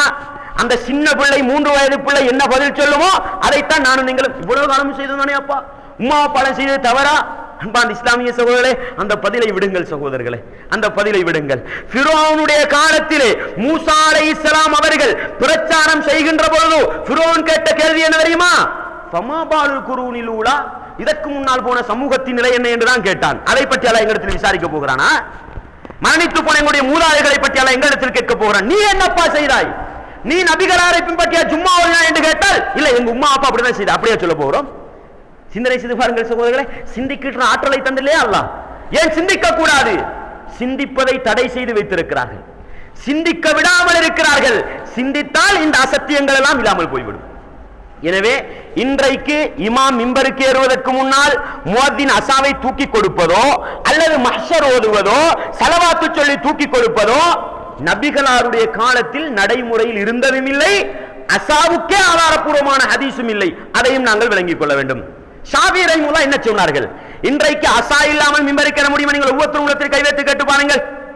இந்த இடத்திலே இந்த பள்ளிக்குரிய பொதுமக்கள் இல்லை என்று நினைக்கிறேன். எங்களுக்குரிய ஆசை இந்த பேச்சை ஒளிபெருக்கினூடாக மக்களுக்கு சொல்ல வேண்டும். ஒவ்வொரு முஸ்லிமும் சத்தியத்தை பின்பற்றி வாழ்ந்து மரணித்து, இது எங்களுக்குரிய ஆசை. ஆனால் ஒளிபெருக்கி போடுவதற்கு அனுமதி கிடையாது. இந்த பேச்சை உலமாக்கல் மன்றத்திலே நாங்கள் பேச ஆசைப்படுகிறோம். நாங்கள் ஆதாரம் இல்லாமல் பேசுபவர்கள் கிடையாது. குர்ஆன் ஹதீஸுடைய ஆதாரம் என்றால் பேசுவோம். நீங்கள் ஆதாரத்தை காட்டினால் நாங்கள் சரண்டர் ஆகிவிடும். இது எங்களுடைய கொள்கை. நாங்கள் அடித்துக் கொண்டு போக மாட்டோம். எங்காவது கேள்விப்பட்டிருக்கிற தௌஹீத்வாதிகள் அடித்தார்கள் என்று அன்பார்ந்த இஸ்லாமிய சகோதரர்களே, அப்பாவிகள் அடி வாங்கிய வரலாறு நிறைய இருக்கிறது. பள்ளிகள் பத்த வைக்கப்பட்ட வரலாறு நிறைய இருக்கிறது. கொலை செய்யப்பட்ட வரலாறுக்கு சொந்தக்காரர்கள் தௌஹீத்வாதிகள். அடித்தார்கள் என்பது கிடையாது. அன்பார்ந்த இஸ்லாமிய சகோதரர்களே, மிக கவனமாக குர்ஆன் ஹதீஸை நேசிக்கிறோம், மிக ஆழமாக குர்ஆன் ஹதீஸை நேசிக்கிறோம். நாங்கள் இந்த பேச்சை தௌஹீத்வாதிகளுக்கல்ல, ஒளிபெருக்கியினூடாக பொதுமக்களுக்கு சொல்ல ஆசைப்படுகிறோம், பள்ளி நிர்வாகிகளுக்கு சொல்ல ஆசைப்படுகிறோம், உலமாக்களுக்கு சொல்ல ஆசைப்படுகிறோம். ஆதாரம் இருந்தால் திருப்பி சொல்ல முடியும். நாங்கள் சொல்வது பிழை என்றால் எங்களை திருத்த முடியும். இதுதான் எங்களுடைய கேள்வி, எங்களுடைய ஆசை. அன்பார்ந்த இஸ்லாமிய சகோதரர்களே, எனவே மஹ்ஷர் என்பதற்கு ஆதாரம் கிடையாது. நபிகளார் அசாவையே தூக்கவில்லை என்று வருகிற பொழுது எப்படி இப்னு உம்மி மக்தூமோ அடுத்த முஅத்தினோ தூக்கி கொடுத்தார்கள்? ஆதாரம் இல்லாமல் போய்விட்டது. அன்பார்ந்த இஸ்லாமிய சகோதரர்களே, அடுத்ததாக ஷாஃபி ரஹிமஹுல்லாஹ் அவர்கள் அஸா சுமப்பதை பற்றி என்ன சொன்னார்கள்? ஷாஃபி இமாம் அவர்கள் சொன்னார்கள், ஒரு ஹதீஸை ஆதாரம் காட்டி அஸாவை எடுத்துக்கொண்டு ஏறுவது நல்லது என்று சொன்னார்கள். அதை சருத்து என்றோ கடமை என்றோ சொல்லவில்லை. அவர்கள் அதற்கு ஒரு ஹதீஸை ஆதாரமாக காட்டினார்கள். ஆனால் ஷாஃபி இமாமுடைய மதுஹப் என்ன, அவருடைய கொள்கை என்ன? ஹதீஸ் ஆதாரபூர்வமானதாக வந்தால் அதுதான் என்னுடைய மதுஹப் என்று சொன்னார். எனவே அந்த ஹதீஸை ஆய்வு செய்து பார்த்தால் அது பலவீனமான ஹதீஸ். எனவே ஷாஃபி இமாமுடைய மதுஹப் அல்ல. சரி, ஷாஃபி இமாமுடைய மதுஹப் அஸாவை தூக்குவதுதான் என்று வைத்துக் கொள்வோமே. ஒருவர் என்ன சொல்கிறார்? நான் அஸா தூக்காமல் ஓதப் போகிறேன் என்று சொல்கிறார். எங்களுடைய பள்ளிகளில் இடம் கிடைக்குமா? ஷாஃபி மதுஹப் பள்ளிகளில் இடம் கொடுப்பார்களா? கொடுக்க மாட்டார்கள். ஏன்? ஜும்மா பாத்திலாகிவிடும். ஷாஃபி இமாம் அவர்கள் சொன்னதை நான் வார்த்தைக்கு வார்த்தை வாசிக்கிறேன் பாருங்கள். அவர்கள் சொல்லுகின்றார்கள், கால ஷாஃபிஈயு, ஷாஃபி ரஹிமஹுல்லாஹ் அவர்கள் சொன்னார்களாம், வைலம் யஅ்தமிது அலா அஸன், ஒரு இமாம் ஒரு அஸாவை தூக்கிக் கொள்ளாமல் மிம்பருக்கு ஏறுகின்றார். ஒரு இமாம் என்ன ஆசைப்படுகிறார் தெரியுமா? நான் அஸா தூக்காமல் மிம்பருக்கு ஏற போகிறேன் என்று ஆசைப்பட்டால் ஷாஃபி இமாம் அவர்கள் ஜும்மா கூடாது என்று சொன்னார்களா? அவருக்கு ஜும்மா கொடுக்காதீர்கள் என்று சொன்னார்களா? இல்லை. அவர்கள் சொன்னார் இவரை பாருங்கள். அவர்கள் சொல்கிறார்கள், அஹ்பப்து அன் யுஸ்கின ஜஸதஹு வ யதைஹி, அவர் அப்படி அஸா இல்லாமல் ஏறினால் உடம்பை கொஞ்சம் அமைதியாக வைத்துக் கொண்டு இடது கைக்கு மேல் வலது கையை வைத்துக் கொண்டு அல்லது கையை சும்மா வைத்துக் கொண்டு மக்களுக்கு அறிவுரை செய்யட்டும். எது சகோதரரே ஷாஃபி மதுஹப்? எது ஷாஃபி மதுஹப்? அஸாவை தூக்குவது நிபந்தனையா ஷாஃபி இமாமிடத்திலே? அஸாவை தூக்காவிட்டால் ஜும்மா பாத்திலா ஷாஃபி இமாமிடத்திலே? எதை பின்பற்றுகிறோம் நாங்கள்? யாரை பின்பற்றுகிறோம் நாங்கள்? சிந்தனை செய்து பாருங்கள். ஷாஃபி இமாம் தெளிவாக சொன்னார்கள், ஒருவர் அஸா இல்லாமல் மிம்பருக்கு ஏறினால் அவர் அமைதியாக பயமணும், ஆடாமல் அசையாமல் ஜோசாய் கத்தாமல். இன்றைக்கு அஸாவை தூக்கி கொண்டு என்ன செய்கிறார்கள்? கத்துகிறார்கள். அன்பார்ந்த இஸ்லாமிய சகோதரர்களே, அஸாவை தூக்கி கொண்டு ஆட்டம் காணுகிறார்கள். என்ன? ஜோஸ் ஆகிவிட்டதாம். சிந்தனை செய்து பாருங்கள். ஷாஃபி இமாம் அஸாவை தூக்கினால் நல்லம் என்று சொன்னார்கள். அஸாவை தூக்காவிட்டால் ஜும்மா கூடாது என்று சொன்னார்களா? இல்லை. அஸாவை தூக்காவிட்டால் கொஞ்சம் அமைதியாக இருந்து கைகளை அந்த இடத்தில் வைத்துக் கொண்டு மக்களுக்கு அறிவுரை செய்யும். எனவே ஷாஃபி இமாமுடைய மதுஹபின் அடிப்படையில் நாங்கள் பின்பற்றுகிற ஷாஃபி மதுஹப் அல்ல, அந்த 200 நூற்றாண்டு காலத்திலே வாழ்ந்தார்கள் அல்லவா, அந்த ஷாஃபி இமாமுடைய மதுஹபின் அடிப்படையில் ஒரு இமாம் அஸா இல்லாமல் ஜும்மா ஓதலாம். இன்றைக்கு இருக்கிற மதுஹபின் அடிப்படையில் அஸா இல்லாமல் ஓத. எது ஷாஃபி மதுஹப்? நீங்கள் சிந்தனை செய்து முடிவெடுத்துக் கொள்ளுங்கள். இதுவும் உம்மிலே வருகின்ற ஒரு செய்தி என்பதை புரிந்து கொள்ள வேண்டும். அன்பார்ந்த இஸ்லாமிய சகோதரர்களை, அடுத்ததாக ஒரு மிம்பருக்கு படி இருக்கிறது. ஒரு உயர்ந்த இடத்திலிருந்து நபிகளார் ஹுத்பா செய்தார்கள் என்பதில் சந்தேகம் கிடையாது. ஆரம்ப காலத்தில் ஒரு மரக்குத்தியிலிருந்து ஹுத்பா செய்தார்கள். பிறகு அவர்களுக்கு வசதி வாய்ப்பு வந்த பொழுது ஒரு அமைப்பை அமைத்து, ஒரு மிம்பரை அமைத்து அதற்கு மேல் ஏறி ஹுத்பா ஓதினார்கள். பிரச்சனை இல்லை, மிம்பருக்கு மேலிருந்து தான் ஹுத்பா ஓத வேண்டும். ஜும்மாவுடைய ஹுத்பா மிம்பர் மீது இருந்து நடத்தப்பட வேண்டும். இது நபிகளாருடைய சுன்னத்து. மிம்பர் இல்லாமல் ஜும்மா செய்ய முடியாது. அந்த மிம்பருக்கு ஏறுவதற்கு யார் வழிகாட்டி தந்தார்கள்? நபிகளார் மிம்பருக்கு இப்படித்தான் ஏறினார்கள் என்பதற்கு ஹதீஸ் இருக்கிறதா? அன்பார்ந்த இஸ்லாமிய சகோதரர்களே, பாருங்கள் எப்படியெல்லாம் புகுத்தி வைத்திருக்கிறார்கள் என்று. இந்த மேல் மாடிக்கு ஒரு படி போட்டிருக்கிறது அல்லவா, இந்த படியில நீங்கள் எப்படி ஏறுவீர்கள்? நீங்கள் இந்த படியில எப்படி ஏறுவீர்கள்? ஒரு படியிலே ஒரு கால், அடுத்த படியில அடுத்த கால், அப்படித்தான் நடப்பீர்கள். ஆனால் மிம்பருக்கு ஏறுவதற்கு ஒரு சடங்கு இருக்கிற படி ஒவ்வொரு படியிலும் 2 காலை வைக்க வேண்டுமா? யாராவது ஒரு படியில ஒவ்வொரு கால் வைத்து என்னப்பா இப்படி ஏறுகிறார், ஒழுக்கம் இல்லாமல் போய்விட்டது. அன்பார்ந்த இஸ்லாமிய சகோதரர்களே, நபிகளார் ஸல்லல்லாஹு அலைஹி வஸல்லம் அவர்கள் ஒவ்வொரு படியிலும் 2 காலை வைத்து வைத்து அதற்கென்று ஒழுக்கத்தை காட்டி தந்தார்கள் என்பதற்கு ஹதீஸ் பார்க்க முடியுமா? சிந்தனை செய்து பாருங்கள். ஏன் நபிகளா ஒருவர் ஏறுகிறார், பிரச்சனை கிடையாது, அதை சட்டமாக போட்டு வைத்திருக்கிறோம், அதை ஒழுக்கமாக போட்டு வைத்திருக்கிறோம், அதுதான் பிரச்சனை. ஒருவர் சொல்கிறார் நான் அப்படித்தான் அப்பா ஏறுவேன், ஏறுங்கள் பிரச்சனை இல்லை. இன்னொருவர் இல்லை நான் ஒவ்வொரு படியில் கால் வைத்து தான் ஏறுவேன், ஏறுங்கள் பிரச்சனை. இதை சட்டமாக ஆதாபாக ஒழுக்கமாக போட்டு வைத்திருக்கிறோம். ஒரு நடைமுறையை சட்டமாக அதபாக போடுவதற்கு நபிகளாருடைய வழிகாட்டுதல் இருக்க வேண்டும். இல்லாவிட்டால் அது தூக்கி வீசப்படும்.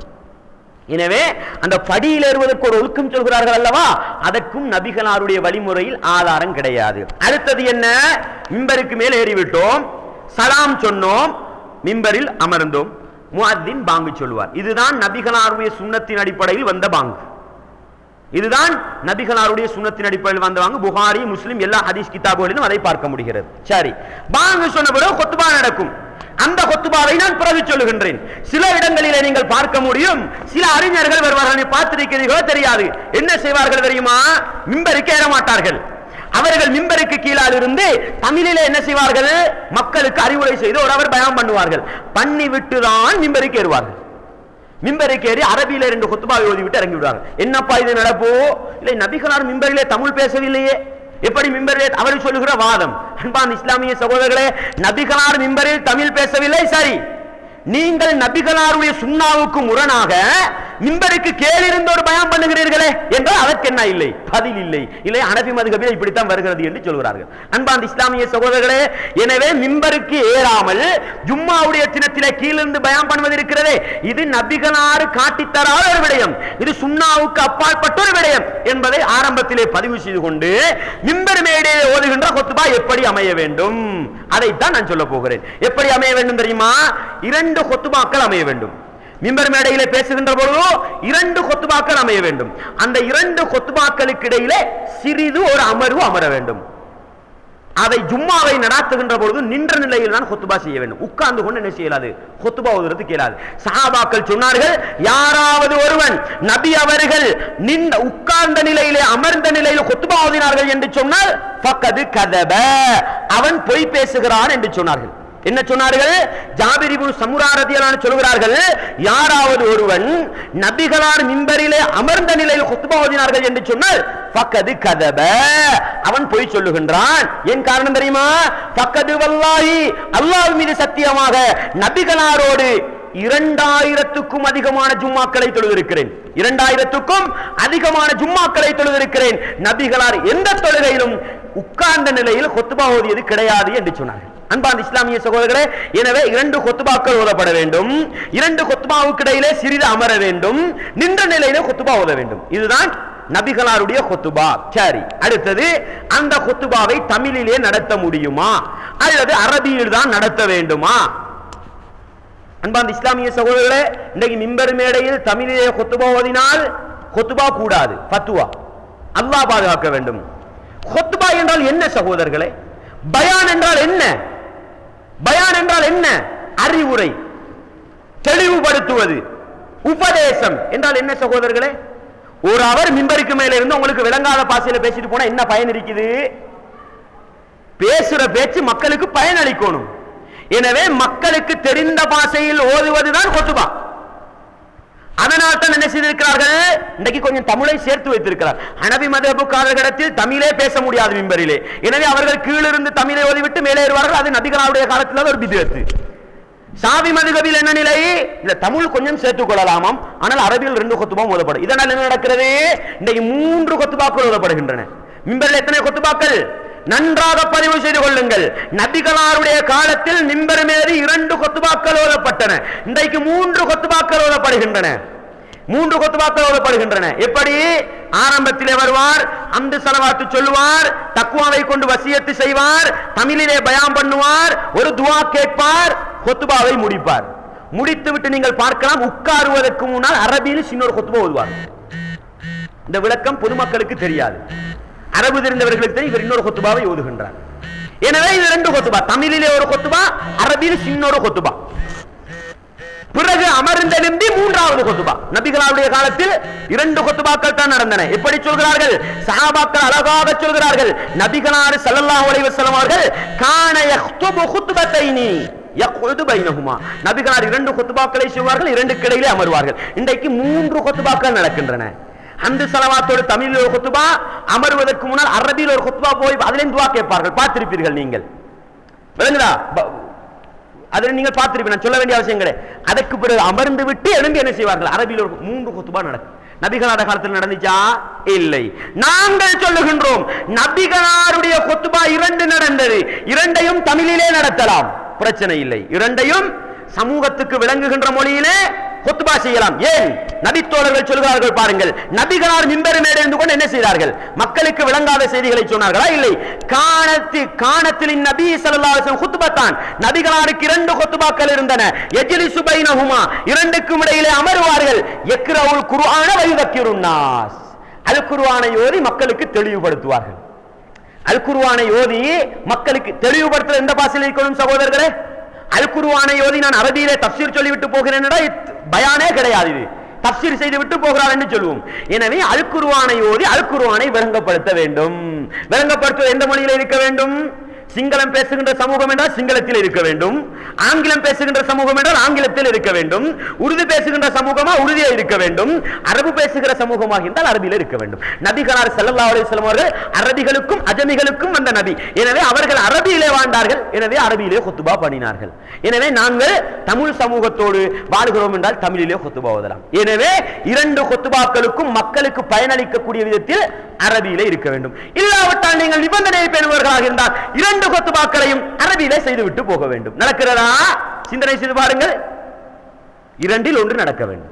மக்களுக்கு தெரிந்த மொழியிலே 2 குத்பாக்கள் நடக்க வேண்டும், அல்லது இல்லை நபிகளார் அரபியிலே தான் செய்தார்கள், எனவே நாங்களும் அரபியிலே தான் செய்வோம் என்றால் 2 குத்பாக்களும் அரபியிலே அமையும். இன்றைக்கு என்ன நடந்திருக்கு? சிந்தனை செய்து பாருங்கள். எனவே அன்பார்ந்த இஸ்லாமிய சகோதரர்களே, குத்பாக்கள் என்பது மக்களுக்கு வசியத் என்று சொல்வோம். என்ன வசியத்து? தக்வாவை கொண்டு வசியத்து செய்ய வேண்டுமா? எப்படி சகோதரர்களை சொல்வது? தக்வாவை கொண்டு வசியத்து செய்வதென்றால் என்ன? நீங்கள் அல்லாஹ்வை பயந்து கொள்ளுங்கள் என்று சொல்வதை நிபந்தனையாக ஆக்கி வைத்திருக்கிறார்கள். அதுவல்ல, மக்களுக்கு ஏதாவது அல்லாஹ்வை பயந்து நடப்பதற்கான அறிவுரைகள் வர வேண்டும். நபிகளார் அல் குர்ஆன் வசனத்தை மட்டும் ஓதிவிட்டு போகவில்லை, அல் குர்ஆன் வசனத்தை ஓதி மக்களுக்கு தெளிவுபடுத்தினார்கள். எனவே எங்களுடைய பயானிலே ஒரு பகுதி மக்களுக்கு அறிவுரையாக, வசியத்தாக, நல்லுபதேசமாக இருக்க வேண்டும். அதை இல்லை தக்வாவை கொண்டு வசியத்து செய்ய வேண்டும். மிம்பர் மேடையிலே ஓதுகின்ற ஹஸ்ரத் அல்லாஹ்வை பயந்து கொள்ளுங்கள் என்ற வார்த்தையை சொல்லாவிட்டால் குத்பா பாழாகி விடுமாம். சிந்தனை செய்து பாருங்கள் அன்பார்ந்த இஸ்லாமிய சகோதரர்களே. எனவே குத்பாவுடைய நோக்கம் அல் குர்ஆன் வசனத்தை ஓதி மக்களுக்கு இறையச்சத்தை உண்டு பண்ணுகின்ற ஒரு அறிவுரையை செய்ய வேண்டும். செய்துவிட்டால் ஜும்மாவுடைய கடமை முடிந்து விடுகிறது என்பதை நாங்கள் புரிந்து கொள்ள வேண்டும். எனவே ஓதுகின்ற ஜும்மா 2 குத்பாக்களும் ஒன்று அரபியில இருக்க வேண்டும், அல்லது மக்களுக்கு தெரிந்த பாஷையில இருக்க வேண்டும். 3 குத்பாக்கள் ஓதப்படுகின்றது, கவனமாக இருக்க வேண்டும். நபிகளார் 2 குத்பாக்கள் ஓதினார்கள் என்பது புகாரி, முஸ்லிம் எல்லா ஹதீஸ் கிதாபுகளிலும் வருகின்றன. இன்றைக்கு எங்களுடைய மிம்பர் மேடைகளில் 3 குத்பாக்கள் ஓதப்படுகின்றன. அல்லாஹ் ஏற்றுக்கொள்வானா முடிவு செய்து கொள்ளுங்கள். நான் கடைசியில ஹதீஸை சொல்லுகின்றேன். அன்பார்ந்த இஸ்லாமிய சகோதரர்களே, அடுத்ததாக இன்னொரு நிபந்தனை இருக்கிறது, என்ன தெரியுமா? மிம்பர் மேடையில் மூமின்களுக்காக துஆ கேட்கப்பட வேண்டுமா? 2 குத்பாக்களில் ஒன்றிலே அல்லாஹும்ம அக்ஃபிர் லில் முஃமினீன வல் முஃமினாத் வல் முஸ்லிமீன வல் முஸ்லிமாத் அல் அஹ்யாஇ மின்ஹும் வல் அம்வாத், இப்படி ஒரு துஆ ஓதுவதை பார்ப்பீர்கள். இந்த துஆவை ஓதவில்லை என்றால் குத்பா பாழாகி விடுமா? அல்லாஹ் பாதுகாக்க வேண்டும். அன்பார்ந்த இஸ்லாமிய சகோதரர்களே, நபிகளார் ஸல்லல்லாஹு அலைஹி வஸல்லம் அவர்கள் மிம்பர் மேடையிலே ஒரு சஹாபி எப்படி சொல்கின்றார்? 2000 ஜும்மாக்களுக்கு அதிகமாக நான் நபிகளாரோடு தொழுதிருக்கிறேன். சஹாபி சொல்கின்ற செய்தியை நாங்கள் புகாரியிலே பார்க்கிறோம். இந்த 2000 ஜும்மாக்களில், அதாவது நபிகளார் தொழுவித்த எல்லா 10 வருடம் தொழுவித்தார்கள் தானே, இந்த 10 வருடம் தொழுவித்த ஜும்மாக்களிலும் நபிகளார் ஸல்லல்லாஹு அலைஹி வஸல்லம் அவர்கள் ஒரு குத்பாவிலாவது மூமின்களுக்கு துஆ கேட்க சஹாபாக்கள் ஆமீன் சொல்லிவிட்டு போனார்கள் என்பதற்கு ஒரு ஹதீஸை பார்க்க முடியுமா? பார்க்க முடியாது. அப்படி என்றால் எப்படி நிபந்தனை வந்தது? பாருங்கள், நிபந்தனைக்குரிய ஹதீஸை நான் சொல்லி காட்டுகின்றேன். ஒரு ஹதீஸ் வருகிறது, வராமல் இல்லை. ஒரு ஹதீஸ் வருகிறது. எப்படி வருகிறது? ஜாபிர் ரலியல்லாஹு அன்ஹு சொல்கிறார்களாம், இந்த சமுரத் இப்னு ஜுந்துப் ரலியல்லாஹு அன்ஹு சொல்கிறார்களாம், அன்னன் நபிய ஸல்லல்லாஹு அலைஹி வஸல்லம் கான யஸ்தக்ஃபிரு லில் முஃமினீன வல் முஃமினாத்தி குல்ல ஜும்அத்தின், ஒவ்வொரு ஜும்மாவிலும் நபிகளார் இறை விசுவாசிகளான ஆண்களுக்கும் இறை விசுவாசிகளான பெண்களுக்கும் பாவ மன்னிப்புக்காக துஆ தேடினார்கள் என்றொரு ஹதீஸ் வருகிறது, வராமல் இல்லை. பஸார் என்ற புத்தகத்திலே அந்த ஹதீஸ் வருகிறது. இந்த ஹதீஸை பதிவு செய்கின்ற ஷாஃபி மதுஹப் அறிஞர் யாரு? வஹாபிகளோ தௌஹீத்வாதிகளோ அல்ல, ஷாஃபி மதுஹப் அறிஞர் இப்னு ஹஜருல் அஸ்கலானி ரஹிமஹுல்லாஹ் புலூகுல் மராம் என்ற அவர்களுடைய புத்தகத்திலே இந்த ஹதீஸை ஜும்மாவுடைய பாடத்திலே கொண்டு வந்து விட்டு என்ன வார்த்தை போடுகிறார்கள் தெரியுமா? பி இஸ்னாதின் லையினின், சொஃப்டான ஒரு சனதால, பலவீனமான ஒரு சனதால தான் இந்த ஹதீஸ் பதிவு செய்யப்பட்டிருக்குதுன்ற. என்ன சொல்றாரு? சஹீஹான சனதால வரல, ஆதாரபூர்வமான அறிவிப்பாளர் வரிசையில் வரல, சொஃப்டான பலவீனமான அறிவிப்பாளர் வரிசையில் வருகின்றார். இந்த சனதை நாங்க ஆய்வு செய்து பார்த்தால் இந்த ஹதீஸ் அறிவிக்கிறது யார் தெரியுமா? காலித் இப்னு சுஃபியான் என்பவர் அவருடைய வாப்பாவிடத்திலிருந்தும், அவர் யூசுப் இப்னு காலித் என்பவரிடத்திலிருந்தும், அவர் ஜஃபர் இப்னு சஅத் இப்னு சமுரா என்பவரிடத்திலிருந்தும், அவர் ஹுபைப் இப்னு சுலைமான் என்பவரிடத்திலிருந்தும், அவர் சுலைமான் இப்னு சமுரா என்பவரிடத்திலிருந்தும், அவர் சமுரத் இப்னு ஜுந்துப் என்ற சஹாபியிடத்திலிருந்தும் இந்த ஹதீஸை அறிவிக்கிறார்கள். ஹதீஸை நாங்கள் ஆய்வு செய்து பார்த்தால் இந்த ஹதீஸ் அறிவிப்பாளர் தொடருக்கு நான் சொன்னேன் அல்லவா, இதிலே சஹாபியை தவிர, சஹாபிக்கு அடுத்த கட்டத்தில் வருபவரை தவிர மற்றெல்லோரும் பலவீனமானவர்கள். எப்படி பலவீனமானவர்கள் தெரியுமா? பாருங்கள், ஷாஃபி மதுஹபை சார்ந்த தஹபி இமாம், ஷாஃபி மதுஹபை சார்ந்த இப்னு ஹஜருல் அஸ்கலானி இமாம், இந்த இரண்டு பேரும் இந்த அறிவிப்பாளர்களுக்கு கொடுத்த சர்டிபிகேட் என்ன தெரியுமா? அவர் ஒரு அபு யூசுப், அந்த யூசுஃபுடைய தந்தை யூசுப் இப்னு காலிதை பற்றி சொல்லுகின்ற பொழுது தரகூஹு, அவரை விட்டு விட்டார்கள், கணக்கெடுப்பது கிடையாது ஹதீஸ் கலையிலே. வகல்லபஹு இப்னு மஈன், இப்னு மஈன் என்று சொல்லப்படக்கூடிய மிகப்பெரிய அறிஞர், அவரை பொய்யர், நபிகளாரின் மீதே இட்டுக்கட்டக்கூடியவர் என்று சொல்லப்படக்கூடியவர். யாரு? இந்த ஹதீஸ் அறிவிப்பாளர் வரக்கூடிய யூசுப் இப்னு காலித் என்பவர். அடுத்தது யார் தெரியுமா? ஜஃபர் இப்னு சஅத் என்பவர் வந்தார். அவரை பற்றி சொல்லுகின்ற பொழுது இப்னு ஹஜருல் அஸ்கலானி இமாம் அவர்கள் சொல்கிறார்கள், அவர் பலவீனமானவர், ஹதீஸ் கலையிலே தாக்கு பிடிக்கக்கூடியவர் அல்ல, லைஸ பில் கவி, சக்தி உள்ளவர் அல்ல, பலவீனமானவர். அதே போல ஹுபைப் இப்னு சுலைமான் என்பவர் அட்ரஸ் இல்லாத மனிதர். இப்படி எல்லா அறிவிப்பாளர்களும் விமர்சிக்கப்பட்டிருக்கிறார்கள். எனவே இந்த ஹதீஸுக்குள்ள தீர்ப்பு தெரியுமா? நபிகளாரின் மீது பொய் உரைக்கப்பட்ட ஹதீஸ், இட்டுக்கட்டப்பட்ட ஹதீஸ். அமுல்படுத்தலாமா? அமுல்படுத்தலாம் என்று யாராவது சொன்னால் ஷாஃபி இமாம் அவர்களை பற்றி ஒரு செய்தி சொல்லப்படுகிறது தெரியுமா? ஹனபி மதுஹபுக்காரர்கள் ஷாஃபி இமாமுக்கு எதிராக கட்டி வைத்த ஹதீஸ் என்ன சொன்னார்கள் தெரியுமா? இந்த உலகத்துக்கு ஒரு மனிதர் வருவார், அவருடைய பேர் இத்ரீசு ஷாஃபிஈ, அவருடைய பேர் முஹம்மது இப்னு இத்ரீசு ஷாஃபிஈ, வஹுவ அதர்ரு மின் இப்லீஸ், அவர் இப்லீஸை விட மோசமானவர். ஹதீஸ் நபிகளாருடைய பெயரை பயன்படுத்தி ஷாஃபி இமாமுக்கு எதிராக கட்டப்பட்ட ஹதீஸ். இட்டுக்கட்டப்பட்ட ஹதீஸுகளை அமுல்படுத்தலாம் என்று யாராவது சொன்னால் இந்த ஹதீஸுக்கு என்ன பதில் சொல்வது? ஷாஃபி இமாமை இப்லீஸ் என்று ஹதீஸ் சொல்கிறது, நாங்கள் சொல்லவில்லை, இட்டுக்கட்டப்பட்ட செய்தி என்று சொல்கிறோம். எனவே அது போன்ற இட்டுக்கட்டப்பட்ட ஒரு செய்திதான் நபிகளார் மிம்பர் மேடையில் மூமின்களுக்காக துஆ கேட்டார்கள் என்று வரக்கூடிய செய்தி. எனவே இட்டுக்கட்டப்பட்ட நபிகளாரின் மீதே பொய் சொல்லப்பட்ட ஹதீஸுகளை அறிவிப்பதற்கு நபிகளார் என்ன தீர்ப்பு சொன்னார்கள் தெரியுமா? மன் கதிப அலைய முத்தஅம்மிதன் ஃபல்யதபவ மக்அதஹு மினன் நார், யார் என் மீது பொய் உரைக்கின்றாரோ அவர் நரகத்தில் ஒரு இடத்தை புக் செய்து கொள்ளட்டும் என்று சொன்னார். புக் பண்ணி கொள்றது அல்லாஹ் பாதுகாக்க வேண்டும். எனவே லேசான ஒரு செய்தி கிடையாது.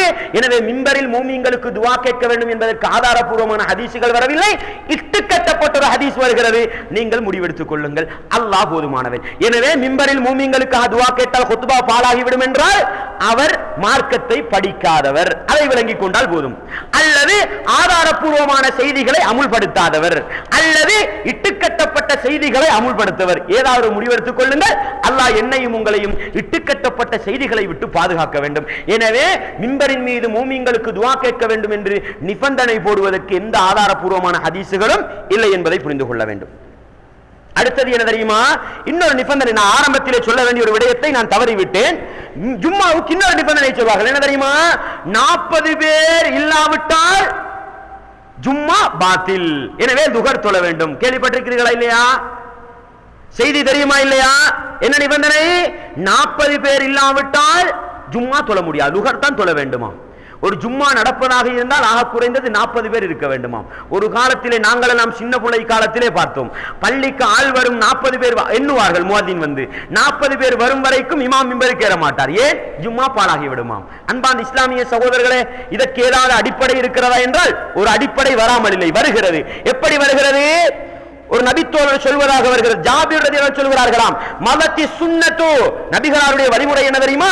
அன்னஃபி குல்லி 40 ஃபஸாயிதன் ஜும்அத்துன், 40 பேரை விட அதிகமானவர்கள் இருந்தால்தான் ஜும்மா கடமையாகும் என்ற ஒரு ஹதீஸ் வருகிறது. தாரகுத்னி என்ற கிதாபிலே வருகிறது. இப்னு ஹஜர் ஷாஃபி மதுஹபை சார்ந்த அறிஞர் பி இஸ்னாதின் தஈஃபின் பலவீனமான ஒரு அறிவிப்பாளர் வரிசையினூடாக பதிவு செய்யப்படுகிறது என்று யார் சொல்கிறார்? நாங்கள் அல்ல, வஹாபிகள் அல்ல, தௌஹீத்வாதிகள் அல்ல, ஷாஃபி மதுஹபின் மிக முக்கியமான அறிஞர் இப்னு ஹஜருல் அஸ்கலானி அவர்கள் சொல்லுகின்றார். என்ன 40 பேர் நிபந்தனை போடுவதற்கு ஒரு செய்தி வருகிறது, ஹதீஸ் கிடையாது, பலவீனமான ஒரு செய்தி. நபிகளாருடைய ஹதீஸ் என்றால் அல்லாஹ் என்னை உங்களையும் பாதுகாக்க வேண்டும், தௌபா செய்து கொள்ளுங்கள். இதனுடைய தரத்தை நாங்கள் ஆய்வு செய்து பார்த்தால் இதில் வரக்கூடிய ஒரு அறிவிப்பாளரை பாருங்கள். வஃபி சனதிஹி அப்துல் அசீஸ் இப்னு அப்துர் ரஹ்மானுல் குரஷி. இந்த ஹதீஸ் அறிவிப்பாளர் தொடரிலே அப்துல் அசீஸ் இப்னு அப்துர் ரஹ்மானுல் குரஷி என்பவர் வருகிறார். அவரை பற்றி இப்னு ஹிப்பான் என்ற அறிஞர், இப்னு ஹிப்பான் அவர்களும் ஒரு ஹதீஸ் கிதாபுக்கு சொந்தக்காரர். அந்த அறிஞர் மஜ்ரூஹின் என்ற புத்தகத்திலே சொல்கிறாராம், யதீபில் மக்லூபாத்தி அனி ஸிகாத்தி ஃபயக்ஃபிர். இவர் நம்பகமானவர்களை தொட்டு புரட்டி அடிப்பார். நம்பகமானவர்களை தொட்டு தகவல்களை எடுத்து அதை புரட்டி அடிப்பார். நம்பகமானவர்களை தொட்டு எடுத்து அந்த ஹதீஸை மோசமான விதத்தில் அறிவிப்பார். அவர் கொடுத்த தீர்ப்பு என்ன தெரியுமா? லா யஹில்லுல் இஹ்திஜாஜு பிஹி. இவரை கொண்டு ஆதாரம் பிடிப்பது ஹராம், இவரை கொண்டு ஆதாரம் பிடிப்பது ஹராம் என்று சொல்லுகின்றார். அன்பார்ந்த இஸ்லாமிய சகோதரர்களே, கொஞ்சம் சிந்தனை செய்து பாருங்கள். அப்படிப்பட்ட ஒரு விமர்சிக்கப்பட்ட ஒரு சொல்லுகின்ற செய்தியை வைத்துக் கொண்டு நிபந்தனை போட்டுக் கொண்டிருக்கிறோம், தெரிச்ச கைதை பிடித்துக் கொண்டிருக்கிறோம். சிந்தனை செய்து பாருங்கள். எனவே 40 பேர் இருந்தால் தான் ஜும்மா கூடும் என்பதற்கு ஆதாரப்பூர்வமான செய்திகள் அல்ல. ஆனால் ஆதாரப்பூர்வமான செய்தி எதுக்கு வருகிறது தெரியுமா? 40 பேரை விட குறைந்த பேர் இருந்தாலும் ஜும்மா ஏற்றுக்கொள்ளப்படும் என்பதற்கு ஆதாரப்பூர்வமான செய்தி இருக்கிறது. பாருங்கள் எப்படி வருகிறது என்று பாருங்கள். நபிகளார் ஸல்லல்லாஹு அலைஹி வஸல்லம் அவர்கள் ஒரு நாள் மிம்பர் மேடையிலே குத்பா நடத்தி கொண்டிருக்கிறார்கள். ஒரு வியாபார கூட்டம் வருகிறது.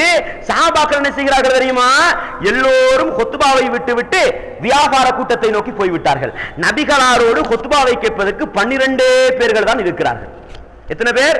12 பேர்கள் தான் மஜ்லிஸில் அமர்ந்திருக்கிறார்கள். மற்றெல்லோரும் எழுப்பி போய்விட்டார்கள். அந்த நேரத்திலே தான் அல்லாஹ் அல் குர்ஆன் வசனத்தை இறக்கினான். 62வது அத்தியாயத்தின் 11வது வசனம், வைதா ராவு திஜாரத்தன் அவு லஹவன் இன்ஃபது இலைஹா வதரகுக காயிமா. இவர்கள் ஒரு வியாபார கூட்டத்தையோ அல்லது ஒரு வீணான காரியத்தையோ கண்டால் எல்லோரும் போய்விடுகிறார்கள், உம்மை விட்டு குத்பா ஓதிய நிலையிலே என்றால் அல் குர்ஆன் வசனத்தை இறக்கினான். அன்பார்ந்த இஸ்லாமிய சகோதரர்களே, நிபந்தனை என்றால் உங்களுக்கு தெரியும். தொழுகைக்கு வுது நிபந்தனை, அப்படித்தானே? தொழுகைக்கு வுது நிபந்தனை. வுது இல்லாமல் தொழுகை ஏற்றுக்கொள்ளப்பட மாட்டாது. நீங்கள் வுது எடுத்து தொழுது கொண்டிருக்கிறீர்கள், இடைநடுவிலே காத்து போய் வுது முறிந்து விட்டது, தொழுகையை தொடரலாமா?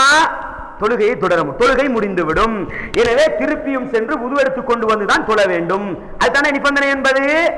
40 பேர் நிபந்தனை என்றால் ஆரம்பத்திலிருந்து கடைசி வரைக்கும் அதே எண்ணிக்கை இருக்க வேண்டும். இடையிலே குறைந்தாலும் ஜும்மா பாழாகிவிடும். நபிகள் எத்தனை பேரோடு ஜும்மா ஓதினார்கள்? 12 பேரோடு ஜும்மா ஓதினார்கள். எப்படி 40 பேர் நிபந்தனையாக வரலாம்? இந்த ஹதீஸ் எங்கே வருகிறது? முஸ்லிமிலே பதிவு செய்யப்பட்டிருக்கிறது. அன்பான இஸ்லாமிய சகோதரர்களே, நபிகளால் 12 பேரை வைத்துக் கொண்டு கொத்துபா ஓதினார்கள் என்று முஸ்லிமிலே ஹதீஸ் வருகிறது. நாங்கள் என்ன சட்டம் சொல்கிறோம்? கொத்துபா நிறைவேற வேண்டும், 40 பேர் வர வேண்டும். அதுவும் தெரிச்ச கயிறு இட்டுக்கட்டப்பட்ட ஒரு செய்தியை வைத்து தகவல் சொல்லிக் கொண்டிருக்கிறோம். சிந்தனை செய்து பாருங்கள். எங்களுடைய ஜும்மாவின் நிலை என்ன? 20 வருடங்கள் வாழ்ந்து விட்டோம். வயது வந்து 15 வயதை வைத்துக் கொள்வோம். வயது வருவது 20 வருடம் வாழ்ந்தோம், 30 வருடம் வாழ்ந்தோம், 40 வருடம் வாழ்ந்தோம், 50 வருடம் வாழ்ந்தோம். நாங்கள் இவ்வளவு காலம் தொழுத கொத்துபாவின் நிலை என்ன? சிந்தனை செய்து பாருங்கள். எங்களுடைய ஊரிலே நடக்கின்ற கொத்துபாவுக்கு அல்லாஹ்விடத்தில் என்ன தீர்ப்பு வரப்போகிறது? இதுதான் எனக்கும் உங்களுக்கும் வர வேண்டிய கவலை. உங்களை குழப்புவதோ, சமூகத்தை 2 கூறாக உடைப்பதோ, சண்டை பிடிக்கின்ற சமூகத்தை உருவாக்குவதோ இது எங்களுக்கு தேவைப்படுகின்ற வேலை கிடையாது. இது நரகவாதிகளுக்கு வர வேண்டிய பண்பு. எங்களுக்குரிய ஆசை என்ன தெரியுமா? உலகத்திலே நேரத்தை காலத்தை ஒதுக்கி செய்கின்ற வணக்க வழிபாடுகள் நபிகளாரை பின்பற்றி இருக்க வேண்டும். அதே போல இன்னொரு செய்தியை சொன்னேன். என்ன? நபிகளார் மூமின்களுக்கு மிம்பர் மேடையில் துஆ கேட்கவில்லை. மிம்பரிலே துஆ கேட்பதை நிபந்தனையாக ஆக்கி வைத்திருக்கிறார்கள். பாருங்கள் சகோதரர்களே, எப்படி ஹதீஸ் வருகிறது என்று பாருங்கள். முஸ்லிமிலே ஹதீஸ் பதிவு செய்யப்பட்டிருக்கிறது. உமாரத் இப்னு ருவைபா என்ற நபித்தோழர், உமாரத் இப்னு ருவைபா என்ற நபித்தோழர் பிஷ்ர் இப்னு மர்வான் என்ற மதீனத்து கவர்னருடைய காலத்திலே ஜும்மாவுக்கு பள்ளிக்கு வருகிறார்கள். வரக்கூடிய நேரத்திலே மிம்பரில் அவர் எப்படி இருக்கிறார் தெரியுமா? 2 கைகளையும் உயர்த்திய நிலையிலே இருக்கிறார். இப்படி 2 கைகளையும் எதற்கு உயர்த்துவது? துஆ செய்வதற்கு உயர்த்துவார்கள். இந்த பிஷ்ர் இப்னு மர்வான் என்ற ஆட்சியாளர் மிம்பர் மேடையிலே 2 கைகளையும் தூக்கிய நிலையிலே இருக்கிறார். இவரை கண்டவுடனே அந்த நபித்தோழர் என்ன சொன்னார் தெரியுமா? சொன்ன வார்த்தையை பாருங்கள், எப்படி சொன்னார் தெரியுமா? கப்பஹல்லாஹு ஹாத்தைனில் யதைன், இந்த இரண்டு கைகளையும் அல்லாஹ் இழிவுபடுத்துவானாக என்று பதுவா செய்தார்கள். யார்? ஒரு நபித்தோழர் ஜும்மாவுக்கு வருகிறார். ஜும்மா ஓதக்கூடிய இமாம் இரண்டு கைகளையும் ஏந்தி கொண்டிருக்கிறார். அவரை பார்த்தவுடனே அந்த நபித்தோழர் என்ன செய்தார் தெரியுமா? கப்பஹல்லாஹு ஹாத்தைனில் யதைன், இந்த இரண்டு கைகளையும் அல்லாஹ் இழிவுபடுத்துவானாக, கேவலப்படுத்துவானாக என்று பதுவா செய்து விட்டு அவர்கள் சொல்கிறார்கள், நபிகளார் தன்னுடைய ஆள்காட்டி விரலை விட எதையும் மிம்பர் மேடையில் உயர்த்தியது கிடையாது. சிந்தனை செய்து பாருங்கள் அன்பார்ந்த இஸ்லாமிய சகோதரர்களே, மிம்பரிலே கையேந்த முடியுமா?